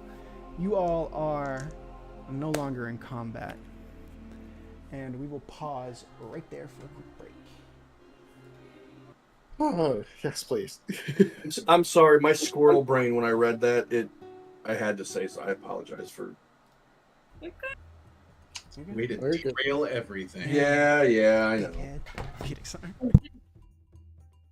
Well, if it makes you feel better, partway through that, I had to go change Juniper's diaper and then also try and calm her down. She wants to play. Also, Yeah. I feel very targeted. You are targeted. The guy Very in much so. the seat said, "I want him and all of his kind dead." I know. You know. Which kind of makes sense. I mean, mind readers. Makes lying more difficult. Well, I mean, He's he not a said mind for- reader. No. He said for what they did to us. They obviously did something. Like, cause Yeah, we'll see. Like reading we'll minds. see. Also, you touch tree. Idiot that touched the tree. Full of celestial energy. Celestials hate him. Now he's dying. I wish I could have brought you back up sooner, but I literally had one spell slot coming into this battle. Yeah, I'm almost out of spell slots too. Oh, Okay. okay? How many hit points did you give me? I'm sorry, I was Oh well, reading. in that first No, healing the first word, time. yeah. Okay, yeah. Well, it wouldn't have mattered. I was destined to not be involved in that fight. Yeah. Mikhail was the only person that he wanted dead. Everybody else was just like, yeah. Yeah, what does he mean, your Fucked up. people? My Humans? kind? The Nah. kind is the psionics or whatever, you know. Whatever the hell he Purple-eyed is. freaks. Yeah. Mm-hmm. Soul blades. Apparently, there aren't very many of us, if any, other than me. Don't worry, everybody here is special. Yeah. I have Except- nothing to well, do with that. That is. Aaron's figured out how everybody's special except fucking Emmett. I just wanted I'm special in a bunch of ways. I'm so special. Special ed. She's like, what the fuck is? Why is he here? The She's Lord like, of okay, I Lies can- hates pastries. Hates pastries. The Lord of Lies was given a bad batch of weed brownies. Her notes are just like Feywild? Question mark. That's all. He's not even the Lord of Lies. He's on a really bad brownie trip. Like, it fucked him up so bad that instead of weed brownies, they gave him like bad mushrooms in it. And this random dude thinks he's the Lord of Lies. Yeah, that's why. That's what the ritual was. I was just your hookup. Yeah, that's Vibe. I mean, It's all not just a can't- drug. This is all just a drug deal gone bad. That's the connection that ties you all together. You all bought brownies from Emmett in the. We're all just on one really bad trip. We're all just tripping. That's We're why all we're like seeing- in the Cetalon, just having a really bad trip. That's why. That's why we're seeing talking fox people and talking turtles. And okay. Theodore. We went Sorry, to the related. we went Where's to the Theodore this entire time? Oh shoot, that's a good point. None of you all have. I'm so surprised none of you all asked during combat. He is nowhere to be seen right now. I'm distracted from being trying to be killed. I had other things on my mind. I do this now, okay? At least I'm. Carefree is the mood, right? As soon as the threats are gone. Mikhail's stable. Okay, now where's Theodore? Okay. The order of operations. Is Priority. everybody ready to go? More or less, yeah. Yeah. Mick. Yeah. All right. So we pick back up. I'm still laying down on the ground, Yep. With stable but not alive. Mick on the ground unconscious, Kit on the ground unconscious, Hux on the ground unconscious. The we pick turtle up just with comes you all. wandering in. What happened? What's the next steps? I'm gonna look around to see if I can find Papa Turtle. Make a. Sorry, go ahead. No, go ahead. Make a either survival or perception check, Emmett. We'll do survival. Okay, that's not bad. You look around and you're just looking for any sign of like turtle, anything. You don't find what you find is a set of tracks leading just southward through this riverbed out of the swamp, and they look really big and really turtle-like. As you follow them a little bit, you see intersecting that path is a second set of footprints, much smaller and cute. And they sort of intersect. Speaking of, Ira's gonna look and she's gonna notice that Theodore has disappeared and look and see if she sees a sign of him anywhere. Make a perception check. Okay, that's 21. About the same time Emmett's following the tracks, Ira, you just sort of stop and listen and look. You hear a soft thudding noise coming from the southwest, and just as you look in that direction and really focus down the riverbed, you can see a giant turtle person and being led by a smallish rodent-looking person running down the riverbed towards you all. Theodore had run off to try to find Aww. Papa Turtle. Ira's gonna run to meet them with the flower petals. Okay. As you run to meet them with the flower petals, Theodore looks up at you and goes, "Is everything okay? I saw the shadow and I was like, fuck it, I can't. I figured I'd try to find Papa Turtle when I didn't see him there, and he's right." He goes, No, you're good. Everybody is fine. The shadow left. We scared him off. when you say that, Turtle looks at you. He goes, he just sort of starts nodding his head. "Take me to him." Ira leads him to Mikio. He takes the pedal out of your hand as you all get back. Theodore looks at Kit and he goes, "Kit, what happened to Kit?" And he like scurries over to him and he's like, "What's going on?" And then he sees Hux laying there and goes, "What did you do? What happened?" They're just unconscious. He goes, They're okay. They were much worse off, but they're all right. Papa Turtle makes his way over to Emmett, and he reaches into his shell from underneath. You hear some things rustling around as he pulls out a mortal and pestle. He begins pulling out some other herbs and some other things right there on the spot. He begins weaving magic into crushing up the moonflower and these other ingredients that he had on hand.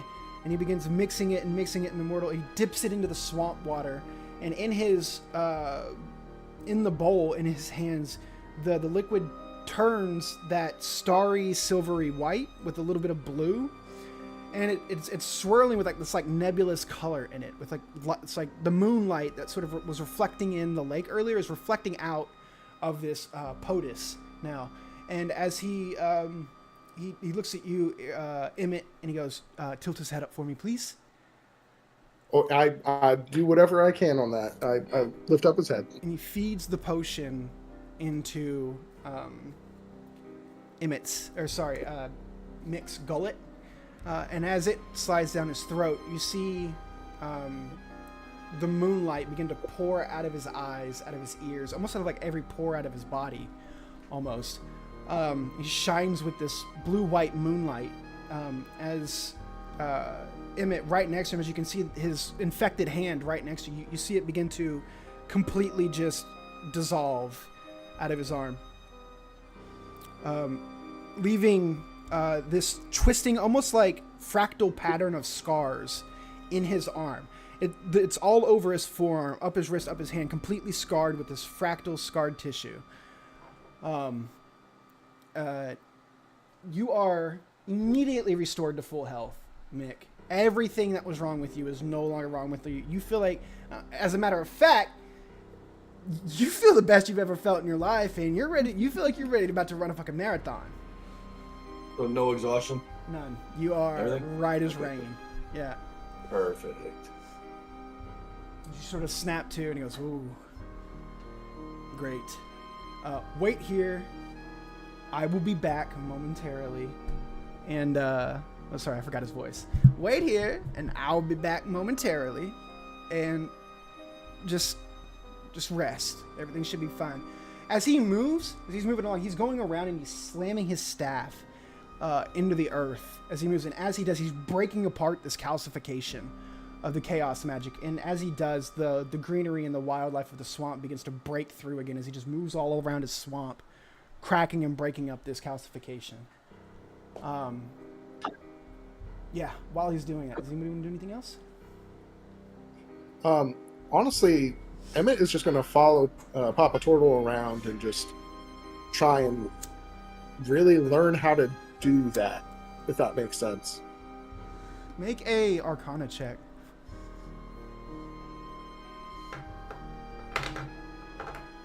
It's real bad. Yeah, that's real bad. Yeah, dude.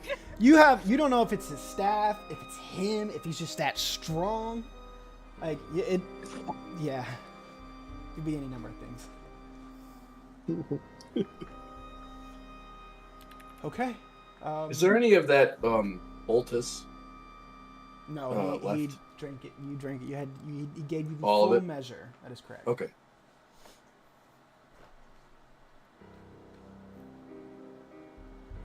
Yeah. All right. I'm going to go take a nap. Papa They're Turtle. all exhausted. Yeah. Papa Turtle continues breaking up the rest of the calcification.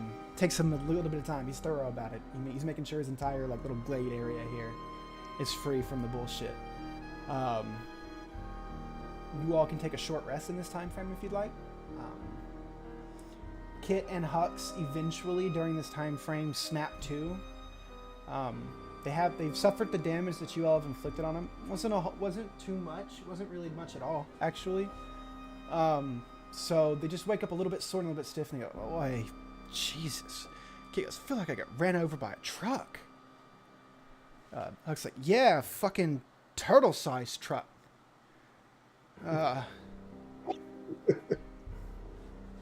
Truck? Sorry. God Cart, almighty, cart, what the cart. cart. God damn. You got it. Yeah. Turtle-sized horse carriage. Yeah. They just sort of look around confused. He goes, "Hey, you all made it back. That's lovely." Yeah. Yeah, as they get up and Yep. they start walking over. Hux actually walks into the skull of the salamander, and he comes back out with, as he brings it over to you, Lily. They have made a full dragon chess set. However, all the pawns are little Theodores. The king is Papa Turtle. Each queen is you. Hell yeah. Each knight is Durkin. Each bishop is Mick. And let's see, Rook. Rook is left. Yeah, and each rook is Emmett. Oh. That makes sense with the antlers. And Huck's like, we made this waiting on you. That We want you to have it. Thank you did- for teaching us. like Oh, well, it was the least we could do. Yeah, Huck goes, why? He just like rolls his shoulders. Like, I don't know what happened. Well, I need a nap. Something. yeah, like what's the last thing you remember?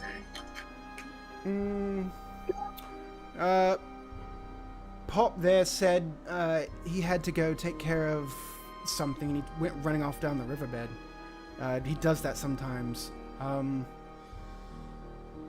We remember sitting here playing chess and working on the pieces, and then you all showed up, and then we gave you the Cool. So he waited until Papa Torn was gone. That makes sense. And then I'll proceed to explain to them how they were, I guess, possessed. They look at you Right. really confused. They're not really like tracking what you're trying to explain to them. They don't remember it. They're just like, if you say so, kind of thing. I'm glad you like doing okay. Yeah. We want another round, mind you. We've been practicing. But you get a nap first. Yeah, all right. Sounds great. All right, Papa Turtle makes his way back. He sits down on this big rock. Gotta find him again. Papa T. Big old Papa T. Here he is.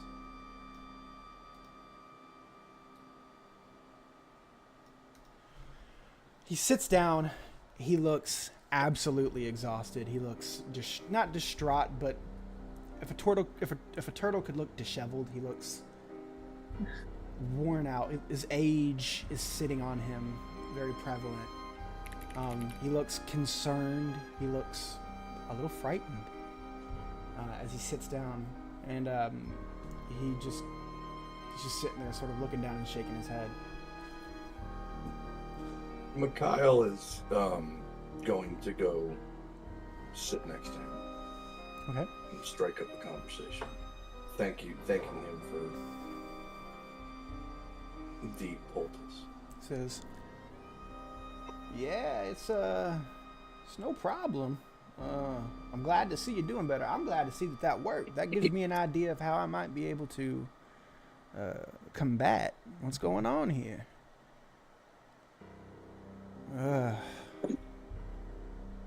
Wow. Y'all might sit down. I got some questions for you if you don't mind. Good, I have some questions for you.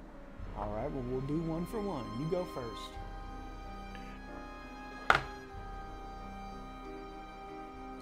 We spoke to, or actually, I wouldn't know that, would I? Okay, I have one question. Okay. No, I would know that. The entity that I have spoken to has repeatedly made mention of my kind. I'm sure he would. Yeah. Do you have any idea why he is so hell-bent on eliminating me? I could think of something, certainly. Would you care to share? Yes, I will. You have the right to know. Okay. How loud is this conversation for everyone? Oh, yeah. Turtle can't be quiet. Like, Papa Turtle cannot be quiet. He speaks like Shaq does. Like, it's like this big, like, basso. Yeah. I just don't have the ability to do that kind of deep voice, so I'm just doing the accent. He goes, Papa Turtle. why don't y'all sit down and I'll tell you a story. Long time ago, when Papa Turtle was Kitty Turtle, some couple thousand years ago, this sort of thing tried to happen. There have been times throughout history where the gods have attempted to break that barrier between their realm and ours by inhabiting those who they have given their blood to, mortals. A certain vessel. Last time this happened about 2,000 years ago. The last time I left this forest to join the coalition to defeat one of the gods. Last time it was... what's his name? Last time it was Ba-Ado Rashar attempted to do this. God of Ruin thought if he could inhabit one of his ASMR that he could bring decay directly to this planet and work his nastiness. He wanted to end the world. Before that, I was told stories that it had happened before. The point I'm trying to get to is, in the past, your kind, the Scions, Soul Blades, they've had different names throughout history. It was found that in each era, the only people actually capable of killing a god in their mortal form were the Scions, the Soul Blades. See, gods are immune to basically everything, aside from one thing. The source of power from which they feed on is also the thing that can undo them. Can any one of you all guess what gods feed on? Thoughts. Thoughts and prayers. They feed on the worship. They feed on the prayers of those who follow them. Soul Blades, Scions, your power comes directly from your thoughts. As gods feed on the psionic energy of all mortals who worship them, Soul Blades have the ability to turn that power on them. And so, me, few other great powerful people of that time, and of course, more than a few Soul Blades, well, we went to war. And in that war, Ba-Ado Rashar made damn sure he got as many of your people as he possibly could. Your city does not reside on this planet anymore as it once did. It was actually in this forest. Cultivation used her power to erect the verdant sea to cover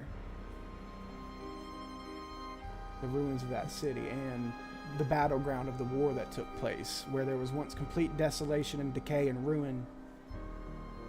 cultivation gave life. But with that, the secrets and knowledge of your people were buried as well. And as far as I know, you're the only scion I've seen in 2 millennia. So yeah, I think he's probably got a big old problem with you, son.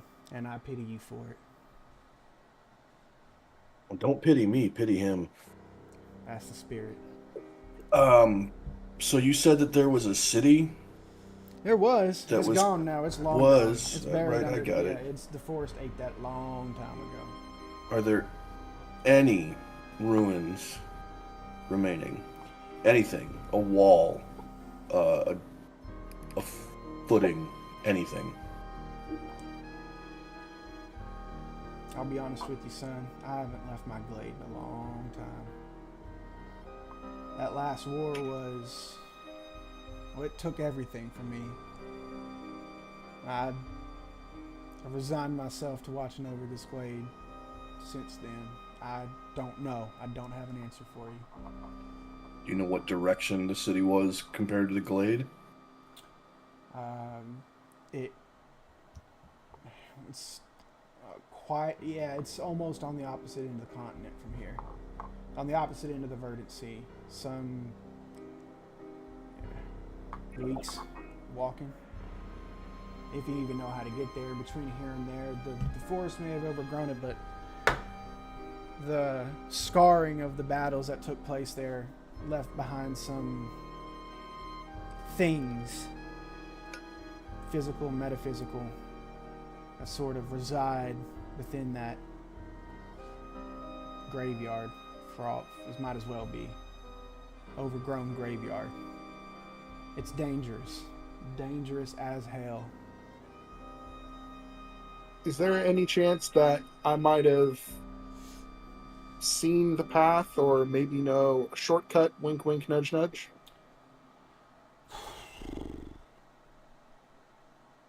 Make a history check. That's probably going to be a no. Yeah, it's probably a no.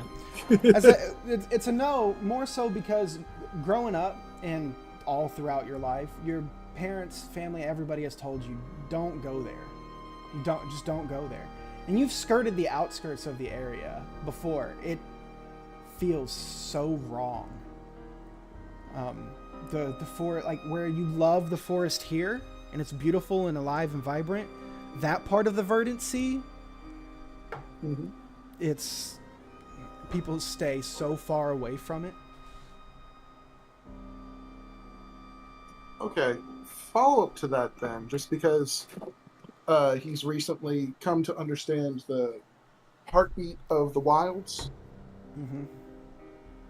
Is there any inkling that the heartbeat was coming from that direction?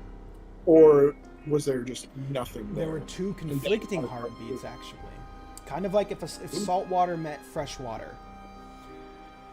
Oh. You hear... Okay.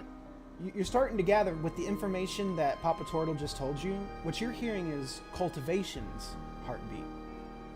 There is another... Cultivation's heartbeat, aka the rhythm of cultivation, aka what you learned from the Skitters. And then there's an entirely wrong, awful rhythm that comes from that side of the Verdant Sea. I see. And when the sounds meet sort of on the border, they clash, and it's awful to the point where it drives wildlife away, it drives life away, it drives everything away. And those who manage to push through the discordant rhythms, they do not have a good time.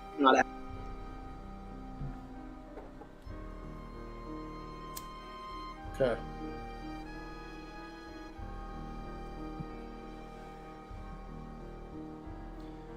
Yep.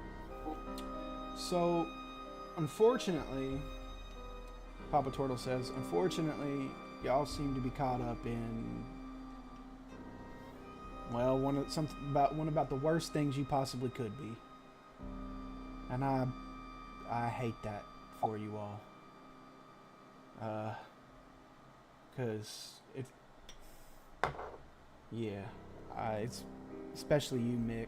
He's gonna try to find you again because he knows what you can do to him. If you were to become strong enough to do so. Granted, I don't know you very well, but I've already bloodied his nose once. It's different to bloody a god than to kill a I god. understand that, but... And granted, I caught him off guard at the time, but... The longer he stays here on this plane, where he can tap in directly to the source of his sustenance, aka the lies of mortals, if he can hear them with his own ears, he feeds even deeper on them. The longer he is here, the stronger he will get. The harder it'll be to kill him.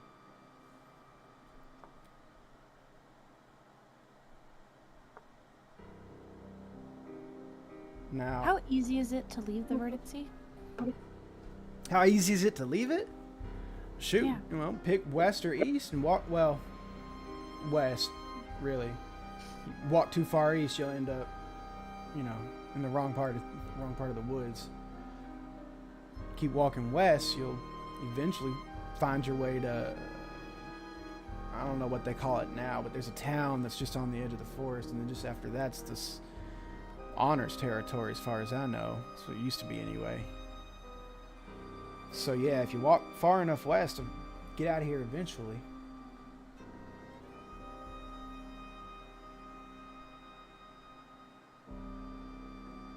It's really concerning how y'all even got into the middle of the sea to begin with.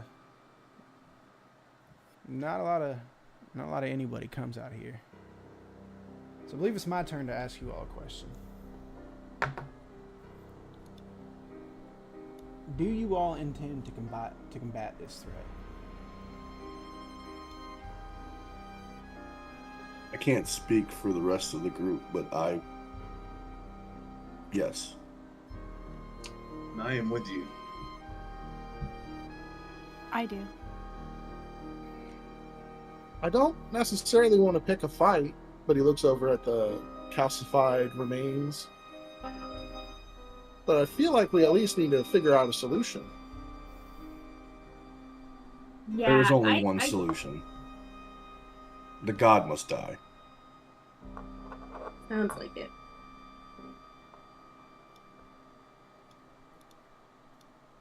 Would you all swear an oath by it?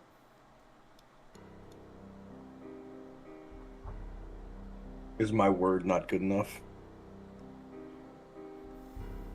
There's power in oaths, I don't know. son. There's also power in promises.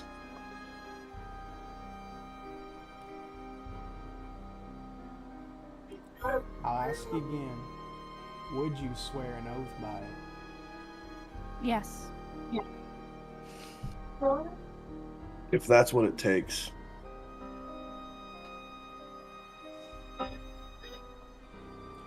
Emmett nods.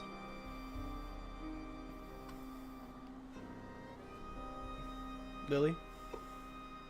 Oh, I said sure. Oh, okay. Sorry, I didn't hear you. He stands up and he slams his staff on the ground and he looks up. You have to get involved now, you son of a bitch.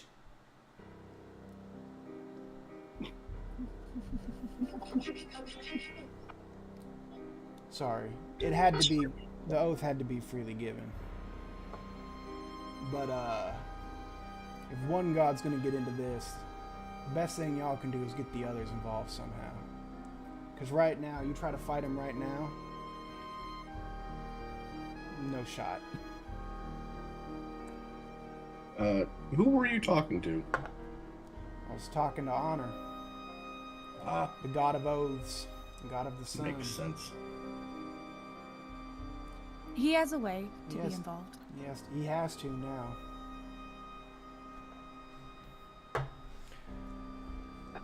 And when you say that, Turtle, I'm gonna roll for this. Natural 19. He gives you a knowing look. He doesn't say anything. He doesn't do anything. He just looks at you very pointedly.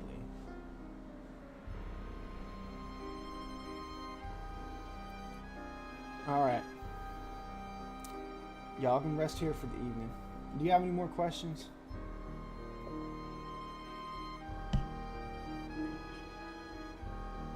No. Out of curiosity, as you were with them,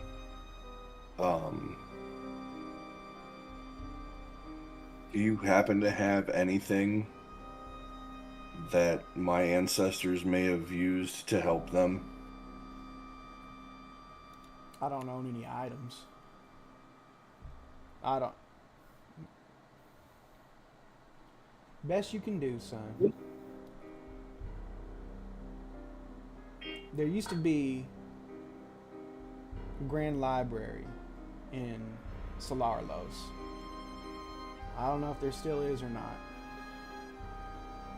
But it's been around, or it was around since I was there, so it might be your best option on this continent to find out anything about your people. However, the gods last time made a significant effort to wipe everything about your people off of them. And you'll have to know that the people who do know about who you are and what you are, they won't exactly be forthcoming with the information because they don't want to draw the ire of those who sought to remove the information, if you catch what I'm saying. Well, aside from the people in this group right now, as far as I know, and the God of Lies, or whoever the hell that was, nobody else knows. You might keep it that way. Everybody else just thinks well, people that I've worked with in the past are mostly dead. And the ones that aren't just think I'm a really good rogue. I hope you continue to do so.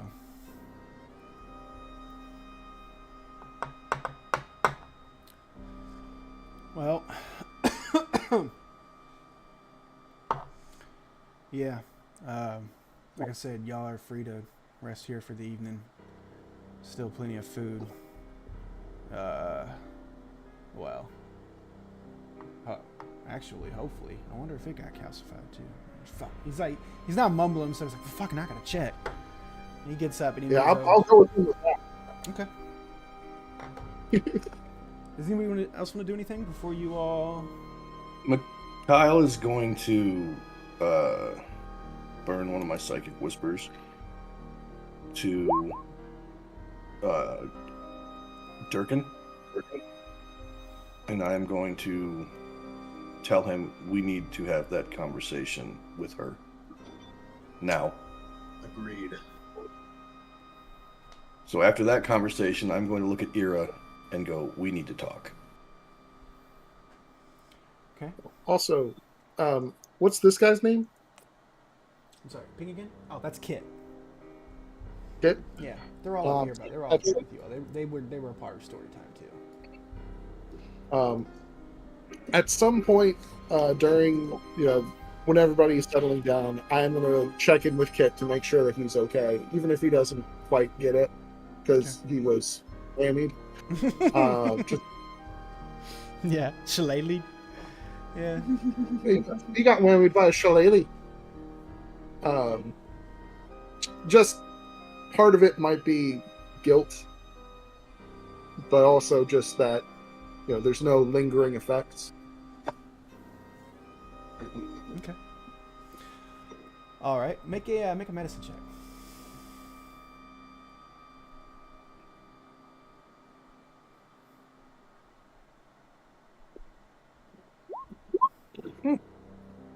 Wasn't nearly as bad as I thought it was going to be. He's got +4. He looks beat up. His knees. He's got a big old bruise on one of his knees. That you could see through the fur. But other than that, I mean, he just a happy-go-lucky kid. Yeah. He tells you that he's fine. Like it's okay. But yeah, he seems to be okay. Okay.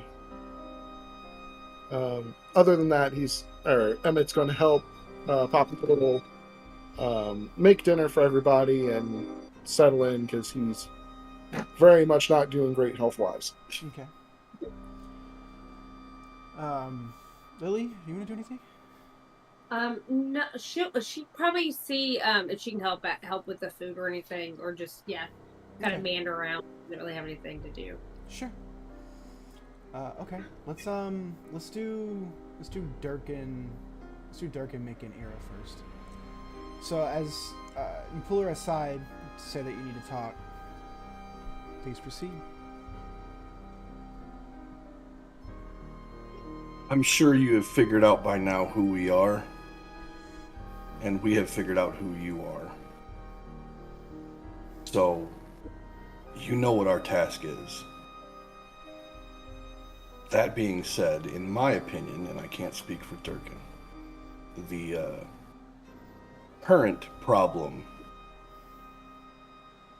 supersedes our original tasking. However, that does not change our responsibility to do our job.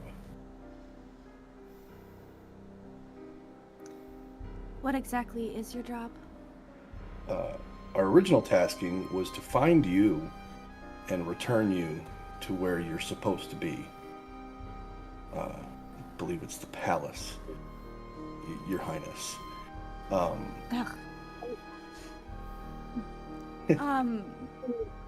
I need to speak to the High Priest anyways, so if we need to go that way, it's fine. Well, if we go back to Solarlos, there's stuff that we need to do there anyway, but that being said, I believe our current pressing issue is to basically make sure you don't get killed in this endeavor.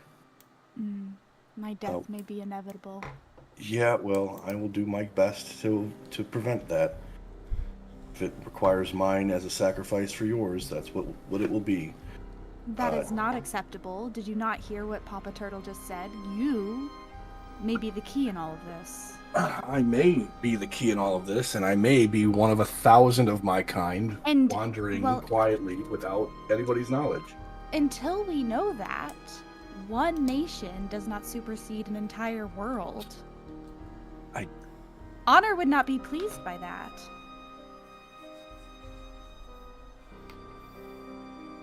Well, if Honor disagrees with my way of being honorable, then he should probably come down here and have a discussion with me. Just as you say that, the sky part. No, I'm sorry. The rules on this are a bit murky. Well, then just listen to me. I am your commander, right?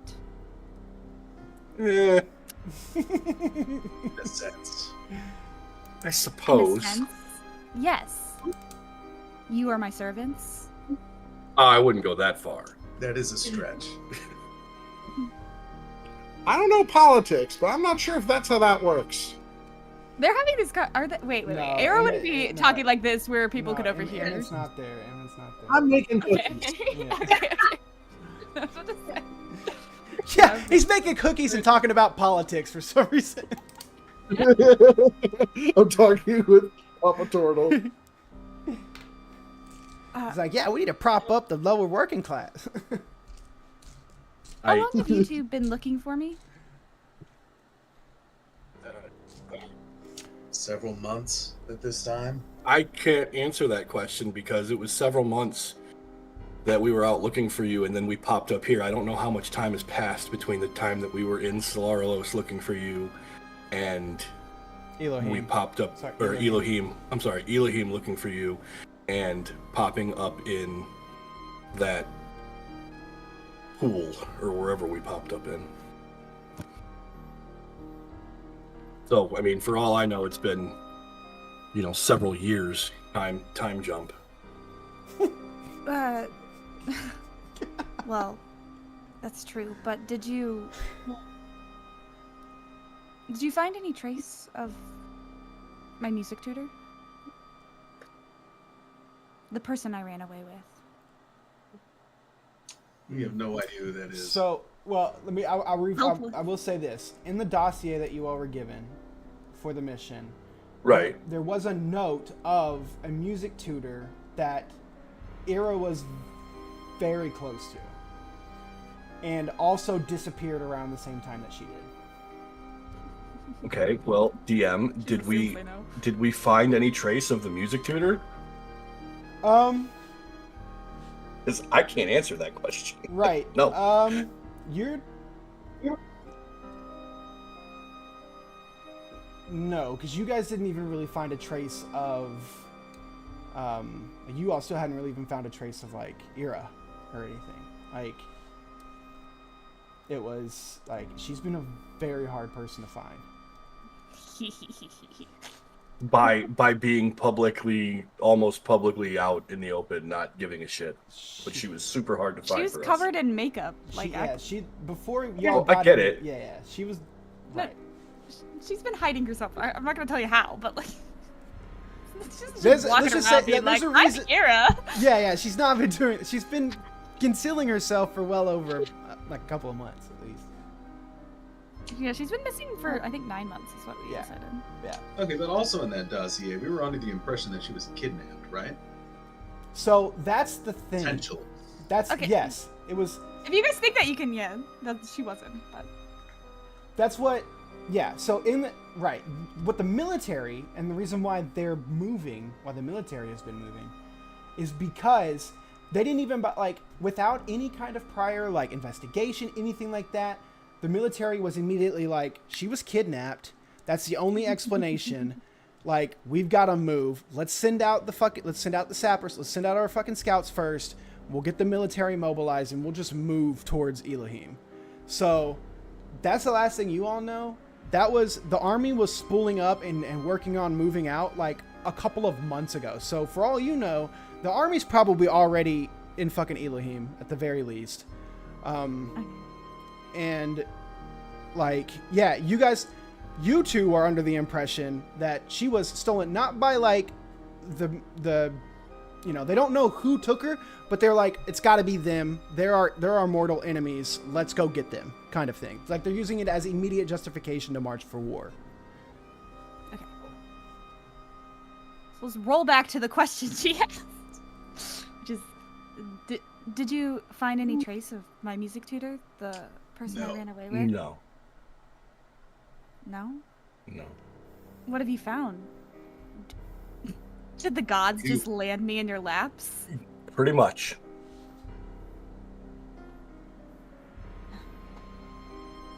I'm not sure you quite understand the gravity of the situation. What are you talking about? Your father has mobilized the army. I left a note. I'm not sure anybody received it. They were under the impression that you've been kidnapped. We must get back to Solaris then. That'll be an entertaining conversation I do not want to be a part of. Well, we've got a world-ending god infiltrated ASMR to deal with, so that'll at least be something to soften the blow.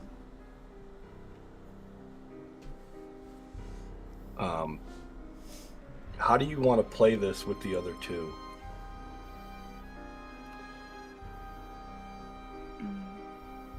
It's probably best until we get to the capital to not reveal my identity, and the less people that know, the better. I agree with that, but I just wanted to make sure we can continue what we were doing. And Yes. Lily does know that I have been blessed by honor, though, so she may be suspicious. okay, well, we'll cross that bridge when we get to it, if we get to it. Hopefully it's not on fire. What do we know about her and whatever he is. The ranger druid thing. He is some kind of son of a pastry chef. He's from the Verdant Sea. He's a delivery boy. I'm unsure. I have no reason or inkling of why he is here. Yeah, I find it really weird that a delivery boy was dropped into that same... I'm not even sure why the other one was dropped in, but Well, at least I know she's obviously affiliated with a god in some way, shape, or form. all of us should be dead.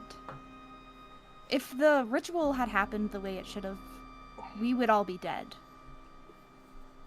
Right. In Or fact, or one of you two would have been possessed. no. Which, Everyone but the vessel possessed should have died. That's what Honor told me. No. Got it. I'm assuming that's what happened last time.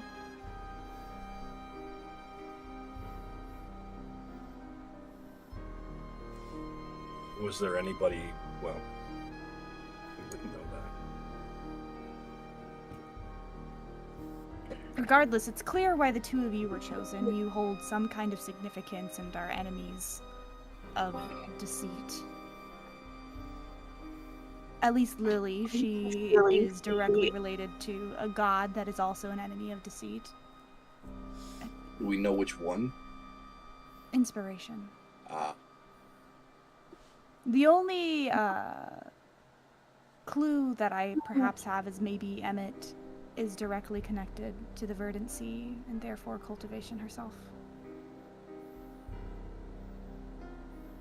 I that don't would know. be interesting. Maybe he's adopted.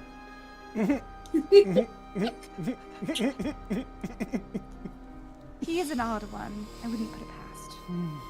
You know what? I have a question for Emmett. Hold that thought. I'm going to walk over to Emmett. It's literally because his pastries are divine. Emmett, No. Oh, yes. how tall are your parents? Ooh. Okay, hold on. Are your parents little people like a you? What?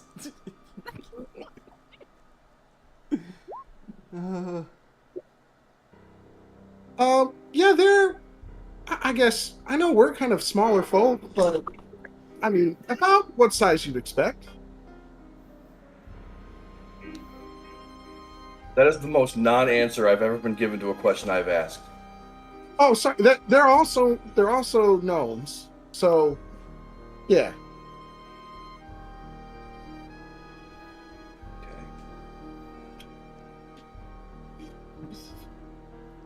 Okay. He's got these horns on his head, right?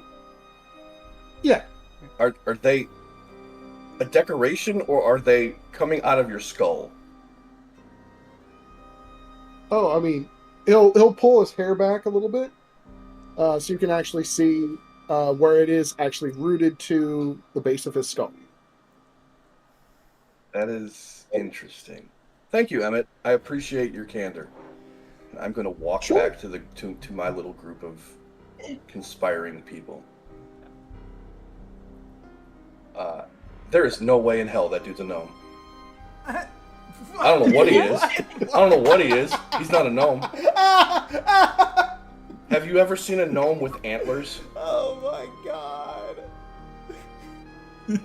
For the entire time he's been here, I thought that was just part of his getup. Those are in his goddamn head. They're coming out of his skull. Oh my god. He's like a half deer person. He is awfully small. That's because he's a gnome. Oh my god. I think he's adopted. He claims his parents are gnomes. We need to figure out what the hell his deal is. He looks like a gnome, aside from the antlers. I'll give half gnome. He's half gnome, half something else. I don't know what it is. Do you think deceit plays a role? No, there's not a deceitful No. bone in his Yeah, body. well, I don't know. Other than the Asimar, who we can assume are all potential vessels, everyone else at that ritual has to be an enemy of deceit. We can trust them in that, at least. Enemy or potential threat? Thinking. Yeah, I mean, yeah, yes. No, yeah. I'm thinking. I'm trying to remember. I'm looking at my notes from the conversation. I'm just sitting here thinking, what's the fucking difference? Like, Well, there's. So the difference is that a potential ally who could turn on you is different than an enemy. Yeah, a challenger even. mm-hmm.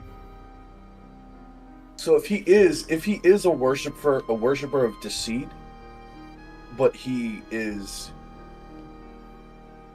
I don't want to use, he's back and forth, right? Like he's got split personality. Like part of him is, you get what I'm saying? So No. Absolutely You not. do not understand what you're saying. So if he has, like, let's say he's got a split personality, and personality A worships deceit and could be an ally, but personality B it doesn't and could be a threat, right? And you never know what you're going to get because they bounce back and forth. Then it might just be easier, instead of running the risk of having an ally that could turn his back on you, just to off him. Has Emmett ever given us any inkling, clue that he could have split personalities? He seems Yes. weird, but Yes, consistent. that's the split personalities. He's weird, and then he's not weird, and then he's weird again. He's always weird. I don't know. Could he possibly be the illegitimate child of deceit? That would be weird. No. What are you guys talking about? I don't know. We need to keep an eye on that little one. He creeps me out.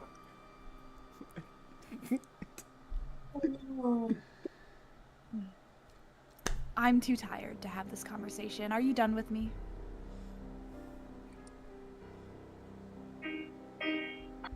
Yes. Yes, ma'am. Thank you. Kind of walks off to check on the food. I'm gonna using my psychic whispers to Durkin. I'm gonna go. That did not go as bad as I thought it was gonna go.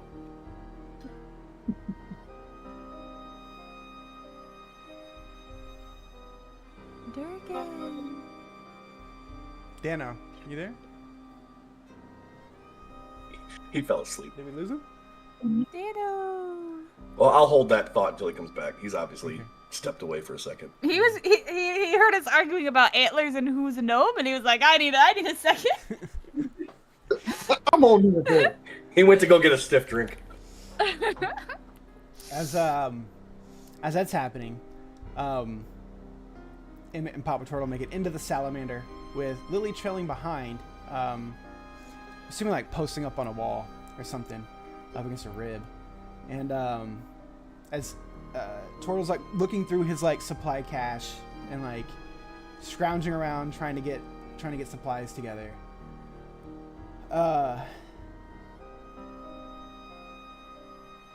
He manages to find some food, but it's also like calcified. And when he breaks it apart in his hands, and it all kind of crumbles apart. He goes, "Dag nabbit! Damn, I'm gonna have to restock. You know what? Actually, you know what?" He steps out. He goes, "Kid, Hux, come over here." They get in there and they go, "Hey, yeah, boss." He goes, "I am releasing you all from the glade for now. Go hunt and bring us back some food. Go forage, go hunt, and bring us back some food. Range far away from here because everything in the immediate vicinity is going to be corrupted." Theo, who you all didn't notice, kind of comes out from behind a box and he goes, I'll go with him." Good. It'll go quicker. Hurry up. You see Turtle feels kind of agitated. Like for the first time, he's letting agitation creep into his voice. Damn. All right. Well, while we're waiting, I think you and I need to have a conversation. He's looking at you, Emmett. He goes, Oh, I know you can hear it. the heartbeat. That's a sign, son. And it might be a key as to how you fit into all of this. Have you ever tried following it? Have you ever tried adopting it? Not specifically, no. Okay. Would you like to But learn? usually, yes, absolutely. Okay. Come with me. We're going to go to the rock. Okay. Miss Lily, you're more than welcome to come with us. I don't think... I just don't... Sorry, I'm all out of whack. I retired here for a reason, damn it. I wouldn't mind getting more familiar with the forest. Okay, you can try. Although I feel you probably have another influence to tap into, and maybe this will help you derive some kind of inspiration on how to do that. You guys exit out of the salamander's mouth, and you make your way over to the rock. And he goes, "All right, son, hop up." He pats the top of the rock. Sit down, close your eyes, and just listen.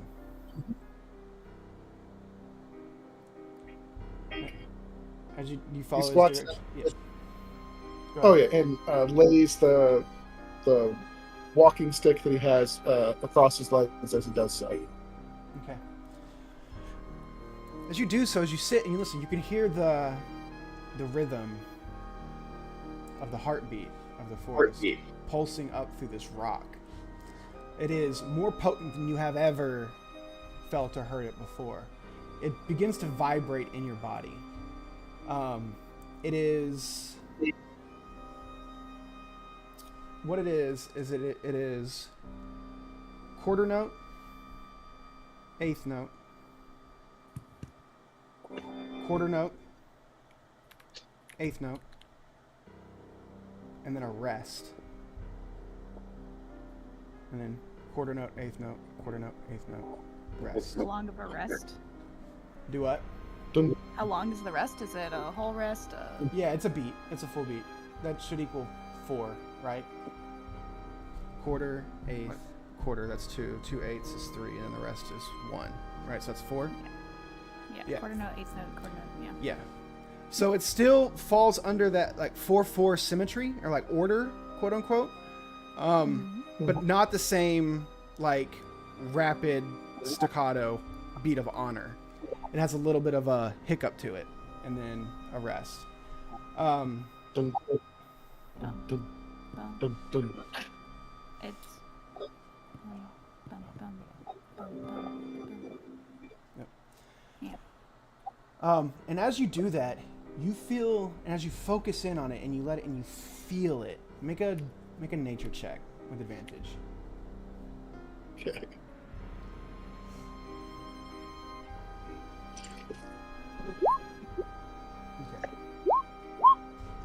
Okay. What was it about this? Yeah, no, it wasn't too hard.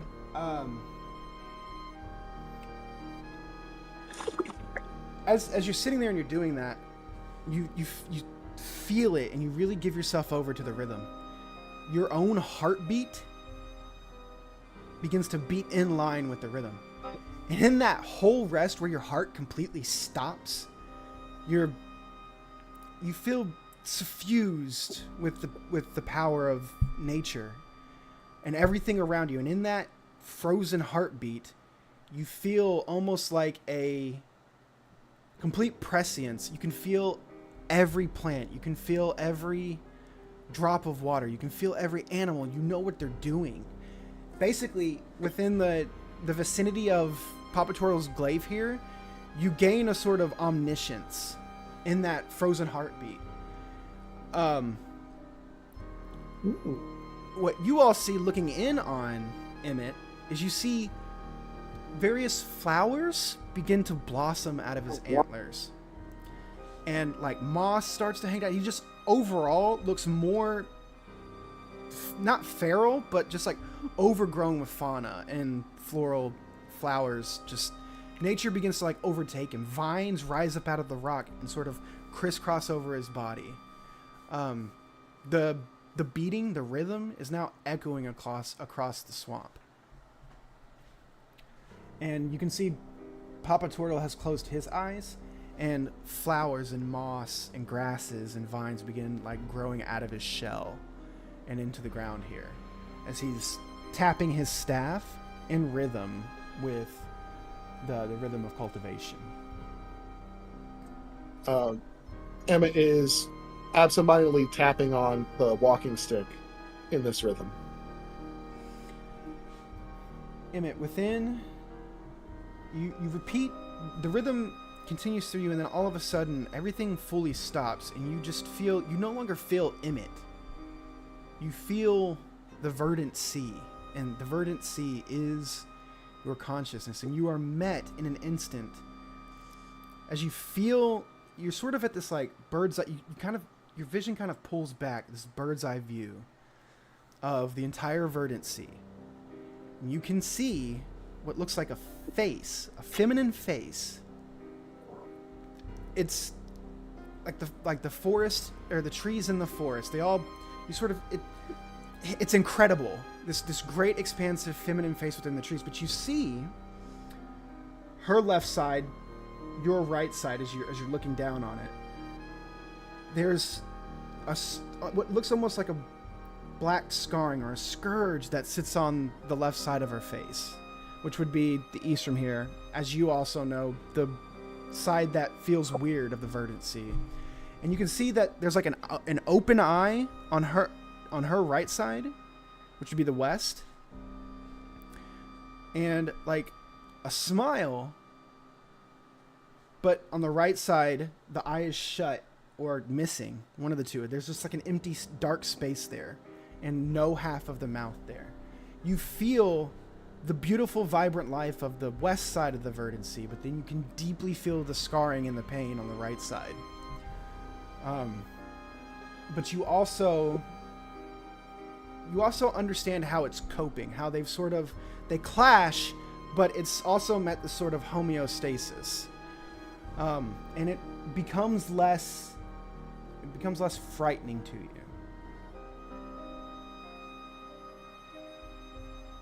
And then your consciousness recedes back into yourself. You can open your eyes and you look, and you're like overgrown with like vines and plants and grasses and flowers. You just like just overgrown in this rock here, and you're like, oh, that's different. Oh, goodness. She's not doing great, is she? As you look over at Toril, he still has his eyes closed, and he looks so sad. No, son, she ain't been doing well for a while now. She's managing, but with this new corruption brought on by the new dark god, it's not going to hold up for very long. You can already feel it. I can already feel it sort of slipping towards the bad.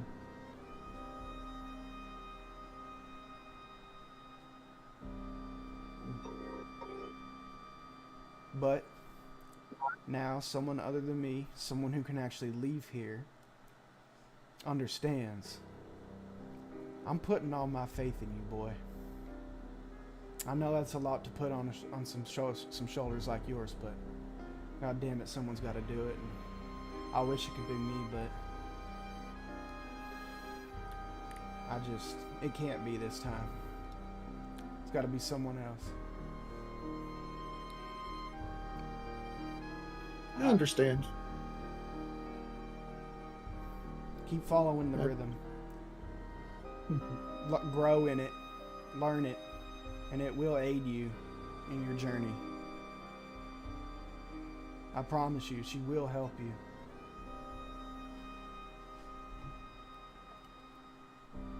I might need to get to know her better. If anything, just to help her. Yeah, I'm sure it's been a good long time since she's had a new friend.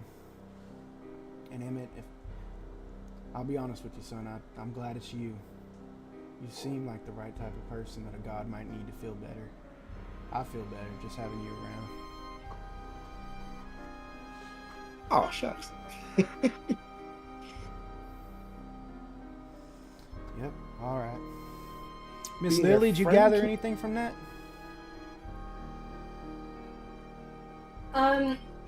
Anything, any light bulb go off?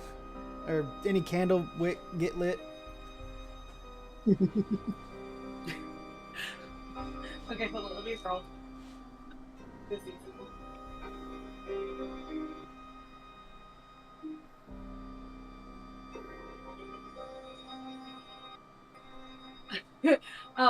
she laid down with her eyes closed and full on has fallen asleep.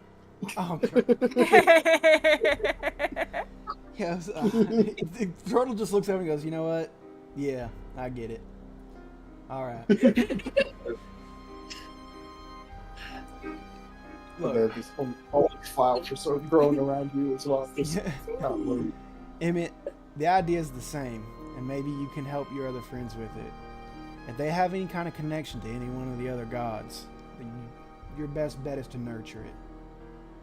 She's obviously derived from one of them. Help her, as I've helped you. That's the best chance y'all got. And above all, kindness. I think I've chosen right. I know I have. Alright, well I'm gonna go conjure up what I can for this dinner. You you relax. I'll take care of it. As he leaves, Emmett sort of gestures to some of these flowers and druid crafts them to flutter in and out of bloom. And then walks out. Okay. Alright. Does anybody want to do anything else before we bed down for the evening?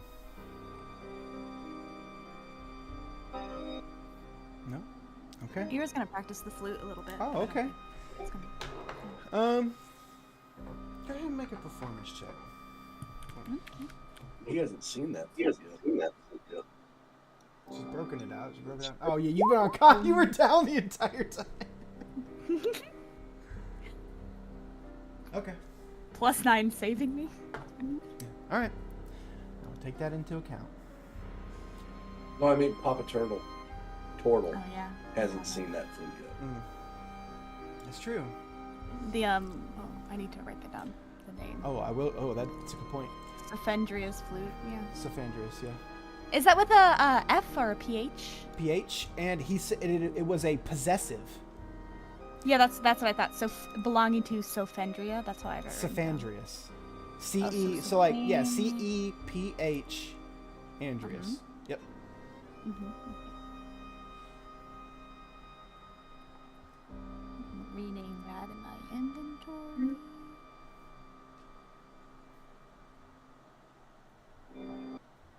Okay. Kit and Hux make it back with some food. They have some regular-sized squirrels, some rabbit. Theo looks utterly fucking annoyed. Theo is carrying a basket full of vegetables, fruits. Well, actually, no, because vegetables and fruits were all calcified. It's more like nuts and berries. It brings them back. The meal that is made is nowhere near as glorious as the 2 prior meals. It's more of a get her done kind of meal. It's hearty, it's filling, and you will all go to bed with full stomachs.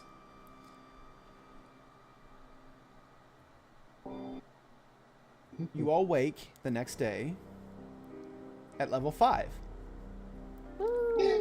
And that's where we'll end for the evening.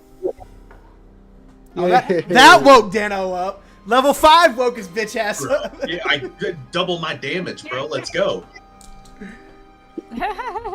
Doesn't... So you were sleeping when I was talking to you. Yeah, he's sleeping with it. I had to step. The dog was bothering me. I had to let her out real quick, and I came back, and then you guys switched to talking to Papa Turtle. So I was like, oh fuck. Gotcha. Can I just say I loved all the speculation on Emmett. Yeah. There is a. That's why Ira was questioning him the other day. I have like notes like in her point of view of like why everybody was summoned to the ritual, and it was just all questions for Emmett. It was just like, what is he? I'll get him. Who is All right, he? I'll be right back. But there is like a golden thread that runs through every single character that Ghost plays, and is they all wear a tinfoil hat. Yes. Yes.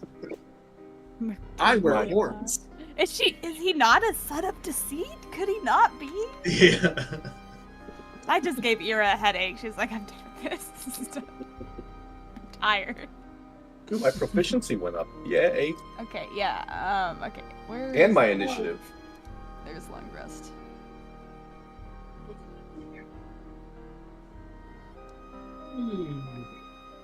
Sets everything for me. Time to level.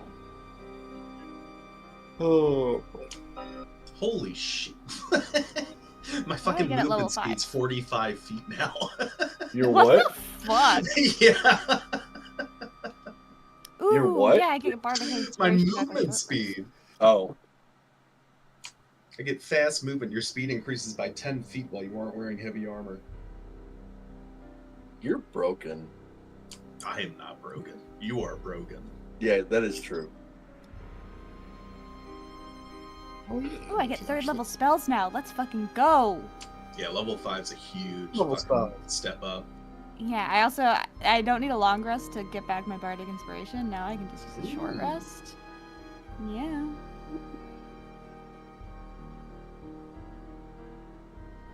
That proficiency bonus makes her spell save DC a 16 now. Let's fucking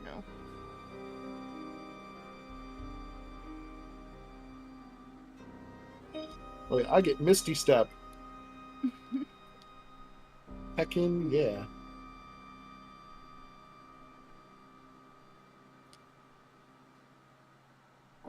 One of the 3rd level spells is Stinking Cloud. Just a fart cloud. Yeah, that's the one the fucking snake bitch got us with. Yeah. Hey, I mean, it works. There's also Speak with Plants. That seems useful. Don't you dare. Don't you dare! No, just kidding. No, it's funny if Durkin and Mikhail hadn't approached Ira, I was gonna have her practice the rhythm of creation that she learned from the Skitters. That's what she was gonna do. She's gonna sit there and practice it.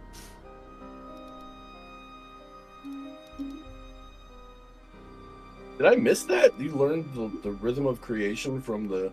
The Skitters? Yeah, that's when Emmett and Ira both noticed the rhythm that they were playing. The crickets were.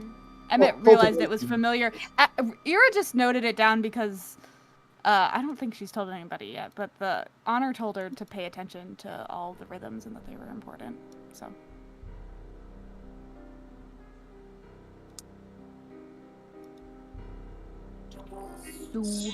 I wonder what happens if you play a rhythm backwards. Well, you can't play Honor's rhythm backwards. It's the same. Because it's symmetrical. Is creation's rhythm symmetrical? Mm-hmm. Cultivations isn't.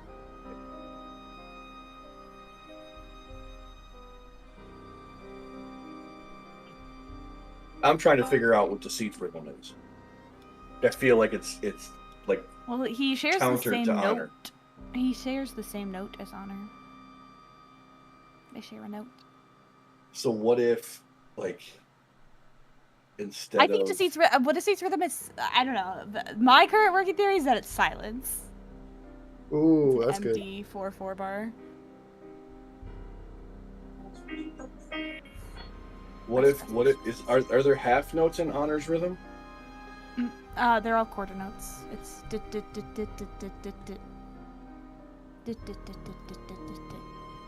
Okay. straight. It's Yeah, right. I get it. Also, you guys are probably so annoyed by that. I just didn't see at the flute going.